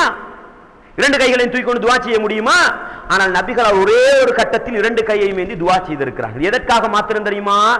மழை வேண்டி மாத்திரம் இரண்டு கையையும் ஏந்தி துவா செய்திருக்கிறார்கள். எனவே மழைக்காக பிரார்த்தனை செய்வதாக இருந்தால் மாத்திரம் மிம்பர் மேடையில இருந்து இரண்டு கைகளையும் கக்கம் விளங்குகின்ற அளவுக்கு உயர்த்தி கொண்டு பிரார்த்தனை செய்யலாம். அது அல்லாமல் சும்மா நாங்கள் துவா கேட்பதை ஒரு நபித்தோழர் கண்டித்திருக்கிறார். முஸ்லிமிலே ஹதீஸ் பதிவு செய்யப்படும். எனவே அன்பார்ந்த இஸ்லாமிய சகோதரர்களே, இப்படி நபிகளாருடைய காலத்தில் நடந்த ஜும்மா எங்கோ இருக்கிறது, இன்றைக்கு நாங்கள் எப்படியோ ஜும்மா நடந்தது. அடுத்தது என்ன தெரியுமா? ஜும்மாவிலே சஹாபாக்களுடைய பேர் சொல்லப்பட வேண்டுமா? குறிப்பிட்ட சில நபித்தோழர்களுடைய பேர் சொல்லப்பட வேண்டும். யார் அது? கலீஃபாக்கள் 4 பேருடைய பேர் சொல்லப்பட வேண்டுமா? அபூபக்கர் ரலியல்லாஹு அன்ஹு, உமர் ரலியல்லாஹு அன்ஹு, உஸ்மான் ரலியல்லாஹு அன்ஹு, அலி ரலியல்லாஹு அன்ஹு.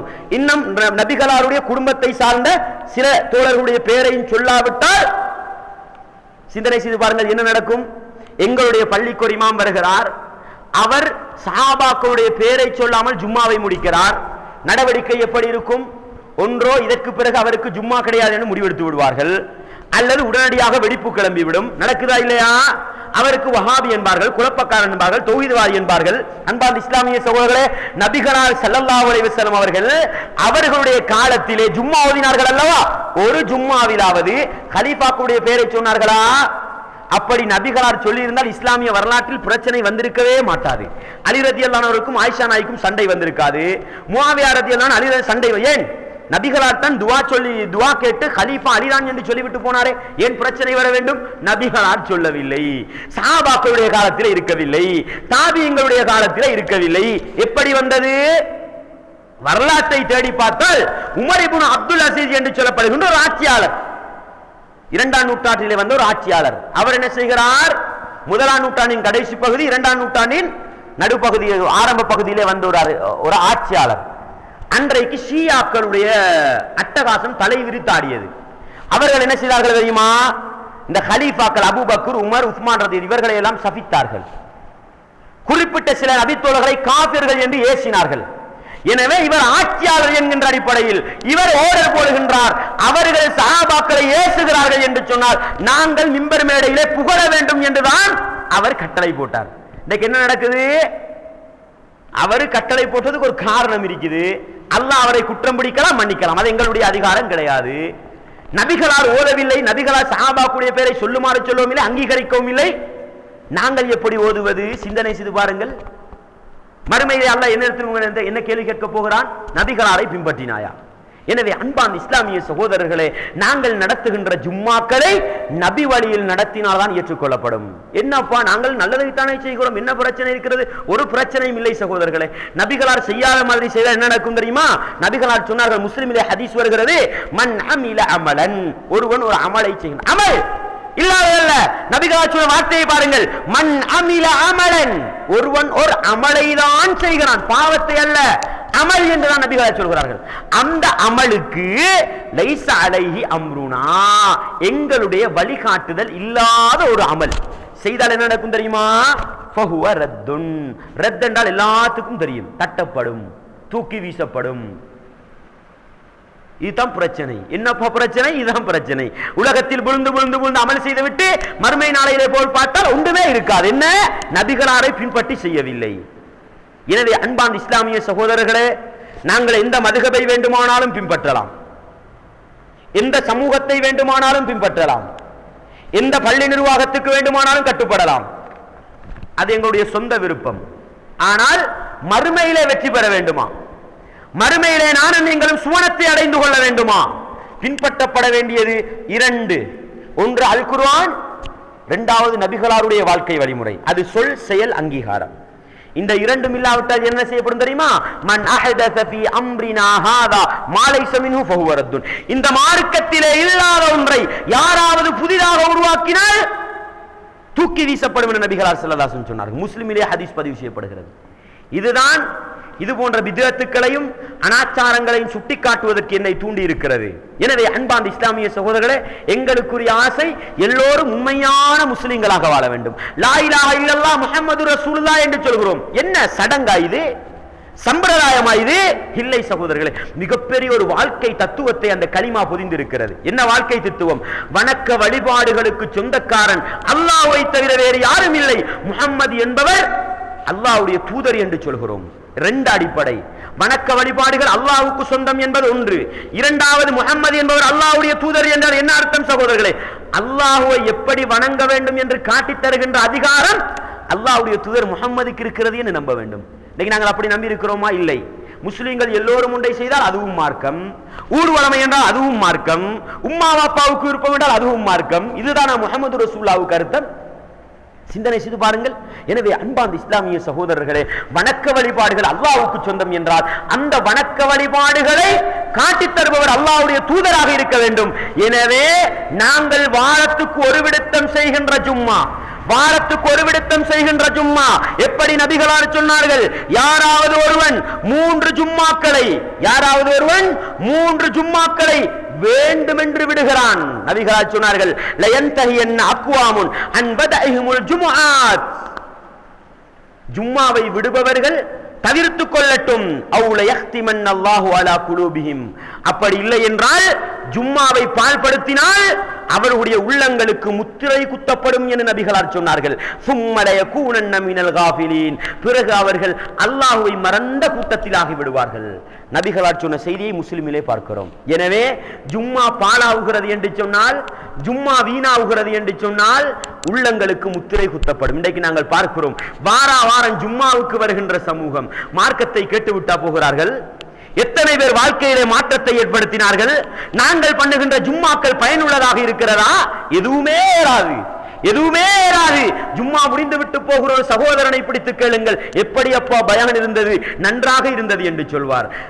என்னப்பா சொன்னார் என்று கேளுங்கள், அதுதான் தெரியாது. என்ன காரணம்? அல்லாஹ் உள்ளங்களுக்கு சீல் பண்ணிவிட்டான். சத்தியங்கள் இறங்குவது கிடையாது. மறதியாளர்களின் கூட்டத்தில் அல்லாஹ் ஆக்கிவிட்டான். மார்க்கத்தை வைத்து பயனடைவது கிடையாது. அல்லாஹ் என்னையும் உங்களையும் பாதுகாக்க வேண்டும். நானும் நீங்கள் நல்லவர்களாக மாற வேண்டுமா?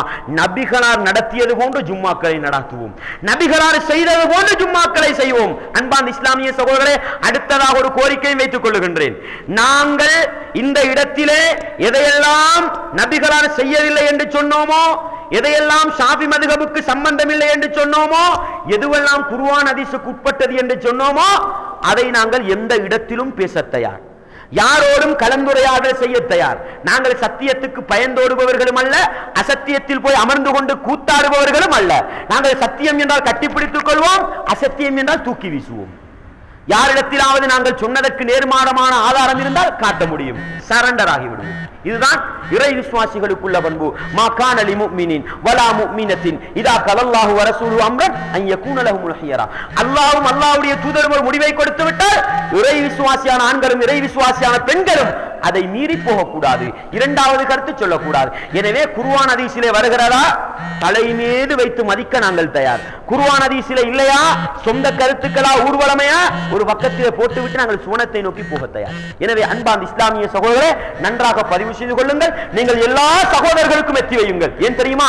நபிகளார் சொன்னார்கள், பல்லிகு அன்னி வலவ் ஆயா, என்னை பற்றி உங்களுக்கு ஒரு செய்தி தெரிந்தாலும் எத்தி வையுங்கள் என்று சொன்னார்கள். இன்றைக்கு எத்தி வைப்பவனை பார்த்து குழப்பக்காரன் என்று சொல்வார்கள், ஒற்றுமையை குழப்பவன் என்று சொல்வார்கள்.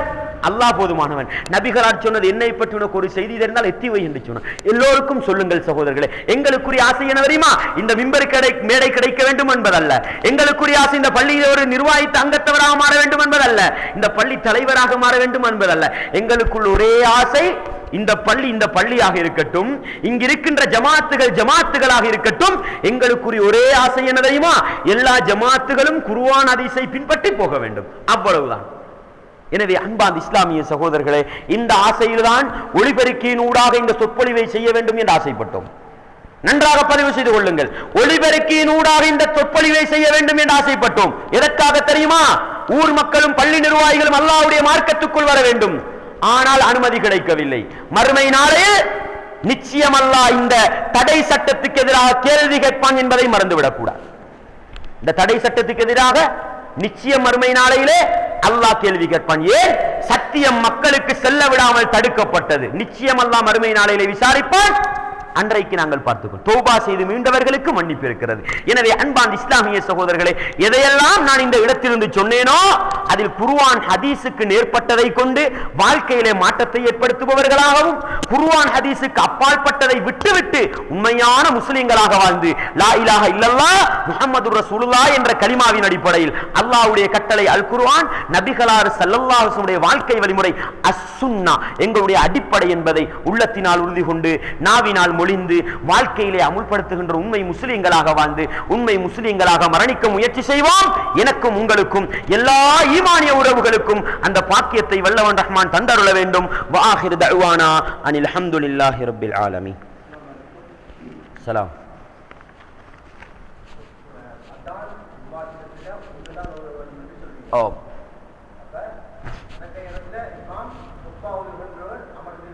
ஓம் சொல்லப்பட வேண்டும். ஆம். தொடர்ந்து அவங்களோட கேள்வி. ரசூலுல்லாஹி ஸல்லல்லாஹு அலைஹி வஸல்லம் உடைய காலத்துல துஹர்ட நேரம் இருக்குதானே, நடு உச்சியில சூரியன் இருந்து சாய்ந்தால் தான் இதனுடைய நேரம், துஹருடைய நேரம். ஜும்மாவுக்கு நபிகனார் அந்த நிபந்தனையை போடல. நல்லா விளங்கிக் கொள்ளணும். சஹாபாக்கள் சொல்றாங்க, நாங்க ரசூலுல்லாவோட ஜும்மாவை தொழுது போட்டு வெளியேறி போவோம், இந்த மதில்களுக்கு நிழல் விழுந்திருக்க மாட்டாது என்று சொல்வார்களாம். அப்ப ஜும்மா தொழுது போக நடுவுச்சியில சூரியன் நிக்குது. இப்ப நான் இப்படி நிக்கிறேன், எனக்கு நிழல் இல்லைண்டா என்ன அர்த்தம்? இந்த தலைக்கு நேரா சூரியன் இருக்குது, இன்னும் ஜவாலா இல்ல, கொஞ்சம் சூரியன் வளைஞ்சாலும் எனக்கு நிழல் விழும். அப்படிதானே? சஹாபாக்கள் சொல்றாங்க, நாங்க நபிகளாரோடு ஜும்மாவை தொழுது விட்டு போவோம், போகின்ற பொழுது இந்த மதில்களுக்கு நிழல் இருக்க மாட்டாது. அப்ப சூரியன் நடுவுச்சில நிக்குது. லுகருடைய நிபந்தனை ஜும்மாவுடைய தொழுகைக்கு இல்ல. இமாம் எந்த நேரத்தில் மிம்பருக்கு ஏறாரோ அந்த நேரம் தான் ஜும்மாவுடைய அதானுக்குள்ள நேரம். ஷாஃபி ரஹிமஹுல்லா அவர்களும் இந்த கருத்துல பலமாக இருந்தாங்க. லுகருக்கு ஜவால் கட்டாயம் சொன்ன ஷாஃபி இமாம் அவர்கள் ஜும்மாவுக்கு ஜவால் கட்டாயம் இல்ல, ஜவாலுக்கு முன்னாலே ஜும்மாவை ஆரம்பிக்கலாம் ஷாஃபி இமாம் சொல்லி இருக்காங்க. எனவே இமாம் மிம்பருக்கு ஏறுற நேரத்தில் என்ன செய்யணும்? இமாம் மிம்பருக்கு ஏறி உட்கார்ந்தாண்டா அதுதான் எதுக்குரிய நேரம்? அதானுக்குரிய நேரம். விளங்கிட்டுதா? ஓ ஓ ஓ அந்த நேரத்துக்கு முன்னாலே என்ன நடந்திருக்கு? ஜும்மா நடந்திருக்கு. பின் சாதாரணமாக ரசூலுல்லாஹ்வுடைய காலத்துல சஹாபாக்கள் சொல்றதை பார்த்தா ரெண்டுமே என்ன செஞ்சிருக்குது? நடந்திருக்குது. லுகருக்குரிய நேரம் அசர் வரைக்கும் இருக்குது, அந்த நேரம் வரைக்கும் ஜும்மாவை நடத்தலாம். எங்க ஆரம்பம்? ஆரம்பம் எங்க? லுகருக்குரிய நேரம் அல்ல, எதுக்குரிய ஆரம்பம்? ஜும்மாவுக்குரிய ஆரம்பம். முடிவு நேரம் அசர் வரைக்கும் இருக்குது, ஆரம்ப நேரம் எது? லுகருக்குள்ள நேரம் அல்ல, ஜும்மாவுக்குள்ள ஆரம்ப நேரம். விளங்குதா உங்களுக்கு? எனவே ரசூலுல்லாஹி ஸல்லல்லாஹு அலைஹி வஸல்லம் அவங்க சூரியன் ஜவால் ஆகிறதுக்கு முன்னாலே ஜும்மா முடிச்சிட்டு போயிரு. எந்த அளவுக்கு ஜாபிர் ரலியல்லாஹு அன்ஹு சொல்றாங்கண்டா, நாங்க ஜும்மாவை முடிச்சிட்டு போய் இந்த ஆடு மாடு ஒட்டகம் இருக்குதானே இதை கொண்டு போய் மேய்றதுக்கு கட்டுவோம், அப்பத்தான் நிழல் விழுமுன்றாங்க. விளங்குதா உங்களுக்கு? எனவே ரசூலுல்லாஹ் ஜவாலுக்கு முன்னால் என்ன செஞ்சிருக்காங்க? ஜும்மா ஆரம்பிச்சிருக்கிறாங்க. எனவே ஜும்மாவுக்குரிய ஆரம்ப நேரம் இமாம் மிம்பருக்கு ஏறாரு. கடைசி நேரம் எதுதான்? அசருடைய நேரம் தான் கடைசி நேரம். அதுதான் விஷயம். இமாம் மிம்பருக்கேறி உட்கார்ற எது நேரமோ அந்த நேரத்தில் தான் என்ன செய்யப்படணும்? ஹதீஸ்ல எப்படி வருதுன்னு கேட்டா, ரசூலுல்லாஹ்வுடைய காலத்திலையும் அபூபக்கர் உமர் ரலியல்லாஹு காலத்திலையும் முதலாவது பாங்கு எப்ப சொல்லப்பட்டது? இமாம் மிம்பருக்கேறி அமர்ந்த பிறகு சொல்லப்பட்டது. எனவே அதுதான் எதுக்குரிய நேரம்? ஜும்மாவுடைய பாங்குக்குரிய நேரம். வேற புகாரி முஸ்லிம்ல ஜும்மாவுடைய பாடத்தை கொஞ்சம் எடுத்து வாசி பாருங்க, எல்லாம் கிளியரா. ஜும்மாவுக்கு முந்தின சுன்னத்தை பொறுத்த வகையில ரசூலுல்லாஹி ஸல்லல்லாஹு அலைஹி வஸல்லம் அவங்க மிம்பர்ல இருக்கிற நேரத்துல தான் பாங்கே சொல்லப்பட்டுச்சுன்னு சொன்னால், நாங்க எல்லா தொழுகைக்கும் ஒரு ஜும்மா சுன்னத்து தொழுவோமே, பாங்கு சொன்னதுக்கு பிறகு அந்த சுன்னத்து எதுக்கு இல்ல? ஜும்மாவுக்கு இல்ல. ஏண்டா ரசூலுல்லாஹ் மிம்பர்ல இருக்க கூட தான் இதே சொல்லப்பட்டிருக்குது. ஆனா ரசூலுல்லாஹி ஸல்லல்லாஹு அலைஹி வஸல்லம் எப்படி சொன்னாங்கன்னு கேட்டா, ஒருவர் நேர காலத்தோட ஜும்மாவுக்கு வாராரு, அவர் மீதுள்ள தொழுகைகளை தொழுகிறாரு, தொழுது போட்டு இமாம் வந்த பிறகு குத்பாவுக்கும் செவிமடுக்கிறாருண்டா அவர 10 நாட்கள்ட பாவம் மன்னிக்கப்படுது என்று ரசூலுல்லாஹ் சொன்னாங்க. எனவே ஒரு தொழுகை இருக்குது, நாங்க எந்த நேரத்துக்கு வாரோமோ அந்த நேரத்திலிருந்து என்ன செய்யலாம், இமாம் மிம்பருக்கு வரும் வரைக்கும் தொழலாம். அது 2 ரக்காத் இருக்கலாம், 4 ரக்காத் இருக்கலாம். அதுக்கு என்ன இருக்குது, சஹாபாக்கள் நேர காலத்தோட ஜும்மாவுடைய தினத்துக்கு பள்ளிக்கு வந்து என்ன செய்வாங்களாம், தொழுது கொண்டிருப்பாங்களாம். இமாம் வரும் வரைக்கும் என்ன செய்யுது, சஹாபாக்களை பற்றி ஆதாரபூர்வமான செய்திகள் வருது. எனவே ஜும்மாவுக்கு குறைஞ்சது என்ன 2 ரக்காத்து குறைஞ்சது தொழலாம். உங்களுக்கு நேரம் இருக்குன்னா என்ன செய்யலாம், 2 ரக்காத்தோ 4 ரக்காத்தோ என்ன செய்யலாம். குறிப்பிட்ட லுகருக்கு முன்னால மாதிரியோ சுபவுக்கு முன்னால மாதிரியோ குறிப்பிட்ட ஒரு சுன்னத்தை ரசூல் என்ன செய்யலாம். ஏதோ நீங்க வாரீங்க தஹியத்துல் மஸ்ஜித் 2 ரக்காத் தொழுது உட்கார்றீங்க, முடிஞ்சது உங்களோட கடமை. இமாம் மிம்பர்ல பயான் பண்ணி கொண்டு இருந்தாலும் நீங்க என்ன செய்யணும், வந்தா சும்மா உட்கார கூடாது. ரசூலுல்லாஹ் சொன்னா உங்களுக்குரிய 2 ரக்காத் தொழுது உட்காருங்க. இதுதான் ஜும்மாவுக்குள்ள சுன்னத்தாக கருதப்படுதே தவிர எது மாதிரி லுகரு அசரு மக்ரிப் இஷாவுக்கு இருக்கிற மாதிரி பாங்குக்கும் இக்காமத்துக்கும் இடையில உள்ள சுன்னத் இருக்குது. சிலர் என்ன செய்றாங்கன்னு கேட்டா, முதலாவது பாங்கு உட்கார்ந்திருப்பாங்க பள்ளிகளுக்கு வந்து, முதலாவது பாங்கு சொன்னது கூட எழுப்பி என்ன செய்வாங்க ஒரு சுன்னத்து. இப்படி ஒரு சுன்னத்து என்ன இல்ல. நீங்க வந்ததோட நீங்க உதாரணம் 11 மணிக்கு நீங்க என்ன செஞ்சீங்க, பள்ளிக்கு வந்தீங்க, 2 ரக்காத்தை தொழுதுட்டு உட்கார்ந்தீங்க, ஓதி குர்ஆன் ஓதிக்கிட்டு இருக்கீங்களா, திக்ர் செஞ்சீங்க, ஸலவாத் செஞ்சுக்கிட்டு இருக்கீங்கன்னு இமாம் மிம்பருக்கு வந்து ஏறி பாங்கு சொன்னாங்க, சொன்னதுக்கு பிறகு திருப்பி எழுப்பி என்ன செய்யப்படாது, நீங்க தொழுது உட்கார்ந்தீங்களே, அதுதான் என்ன ஜும்மாவுக்குரிய சுன்னத். இதுதான் விஷயம். வேற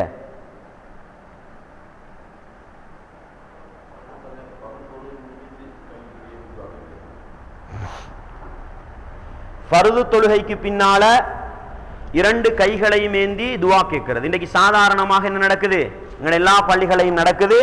அது ஒரு விதத்துல கூட்டு துவாவாக என்ன செய்யுது, ஹஸ்ரத் துவா கேட்பாரு, மாமுங்கள் எல்லாம் ஆமீன் சொல்லிட்டு போவாங்க. நான் நினைக்கிறேன் என்ற போன பயான்ல இதுக்குரிய விளக்கத்தை நான் என்ன செஞ்சேன், ஷாஃபி இமாமுடைய கருத்து என்னன்றதை உம்மூல இருந்து எடுத்து சொன்னேன். ஷாஃபி இமாம் அவங்க சொல்றாங்க, ஒரு இமாம் தொழுது முடிஞ்சால் இமாம்களுக்கும் மாமுங்களுக்கும் இருக்கின்ற தொடர்பு முடிந்து விட்டது, தெளிவாக சொல்றாங்க உம்முன்ற கிதாபுல. அத உங்களுக்கு ஆரம்பத்தில் ஒரு வார்த்தை, நாங்க ஷாஃபி மதுஹபை பின்பற்றோமா ரசூலுல்லாஹ் பின்பற்றோம், ரெண்டையும் பின்பற்றல. யார் என்னத்தையோ பின்பற்றிருக்கோம். ஷாஃபி இமாம் சொல்றாங்க தொழுக முடிஞ்சால் இமாமுக்கும் மாமுமுக்கும் உள்ள தொடர்பு முடிந்து விடுகிறது. அப்ப என்ன செய்யணும்னு கேட்டா அவங்க சொல்றாங்க, இமாம் மாமும் 2 பேரும் சேர்ந்து என்ன செய்யணும்னு கேட்டா ரசூலுல்லாஹ் நாங்க ஆதாரபூர்வமான ஹதீஸ்ல வர துவா அப்படியே போடுறாங்க, அல் ஔராதுல் வல் மஅசூராண்டே போடுறாங்க. ஹதீஸ்கள்ல வந்த திக்ருகளை இமாம் மாமும் 2 பேரும் சேர்ந்து என்ன செய்வாங்க, ஓதுவாங்க. 2 பேரும் சேர்ந்து ஓதுவாங்க. மாமும்களுக்கு பாடம் இல்லைன்னு வச்சுக்கோங்களேன், பாடம் இல்லை என்றால் இமாம் கொஞ்சம் சத்தம் போட்டு ஓதுவார், அவரை ஃபாலோ பண்ணி மாமுங்கள் ஆமீன் சொல்றதல்ல, ஃபாலோ பண்ணி மாமுங்கள். இது ஷாஃபி இமாம் வார்த்தைக்கு வார்த்தை இதே வார்த்தையில சொல்றாங்க. எனவே ஷாஃபி மதுஹபின் அடிப்படையிலையும் ரசூலுல்லாஹ் சொன்ன ஔராதுகளை தான் என்ன செய்யணும், ஓதி விட்டு போகணும். சரி, கையேந்தி நான் என்ன தேவையை கேட்க போறேன், கேட்கலாமான்னு கேட்டா ரசூலுல்லாஹி ஸல்லல்லாஹு அலைஹி வஸல்லம் அவங்க எந்த ஒரு சந்தர்ப்பத்திலையும் அப்படி துஆ கேட்டதுக்கு பார்க்கலாது. ஆனா சுஜூதுல கேட்க சொன்னாங்க, அத்தஹியாத்துல கேட்க சொன்னாங்க. தொழுகைக்கு பின்னால் துஆ அங்கீகரிக்கப்படுவதா ஒரு ஹதீஸ் வருது, அந்த ஹதீஸ் பலவீனமானது. எனவே ஒரு மனுஷனுக்கு முக்கியமான தேவை இருந்தா வணக்க வழிபாடுகளுக்கு பின்னால கேட்கலாம் அடிப்படையில் என்ன செய்யலாம், தொழுகைக்கு பின்னால நோம்பு பிடிச்சு போட்டு ஜக்காத்து கொடுத்து போட்டு துவா கேட்கிற மாதிரி என்ன செய்யலாம், தொழுகைக்கு பின்னால கேட்கலாமே தவிர தொழுகைக்கு பின்னால துவா கேட்கறது கடமைன்னு நினைச்சுக்கொண்டு என்ன செய்யப்படாது, கேட்கப்படாது. அந்த அடிப்படையும் விளங்கிக்கொள்ளும்.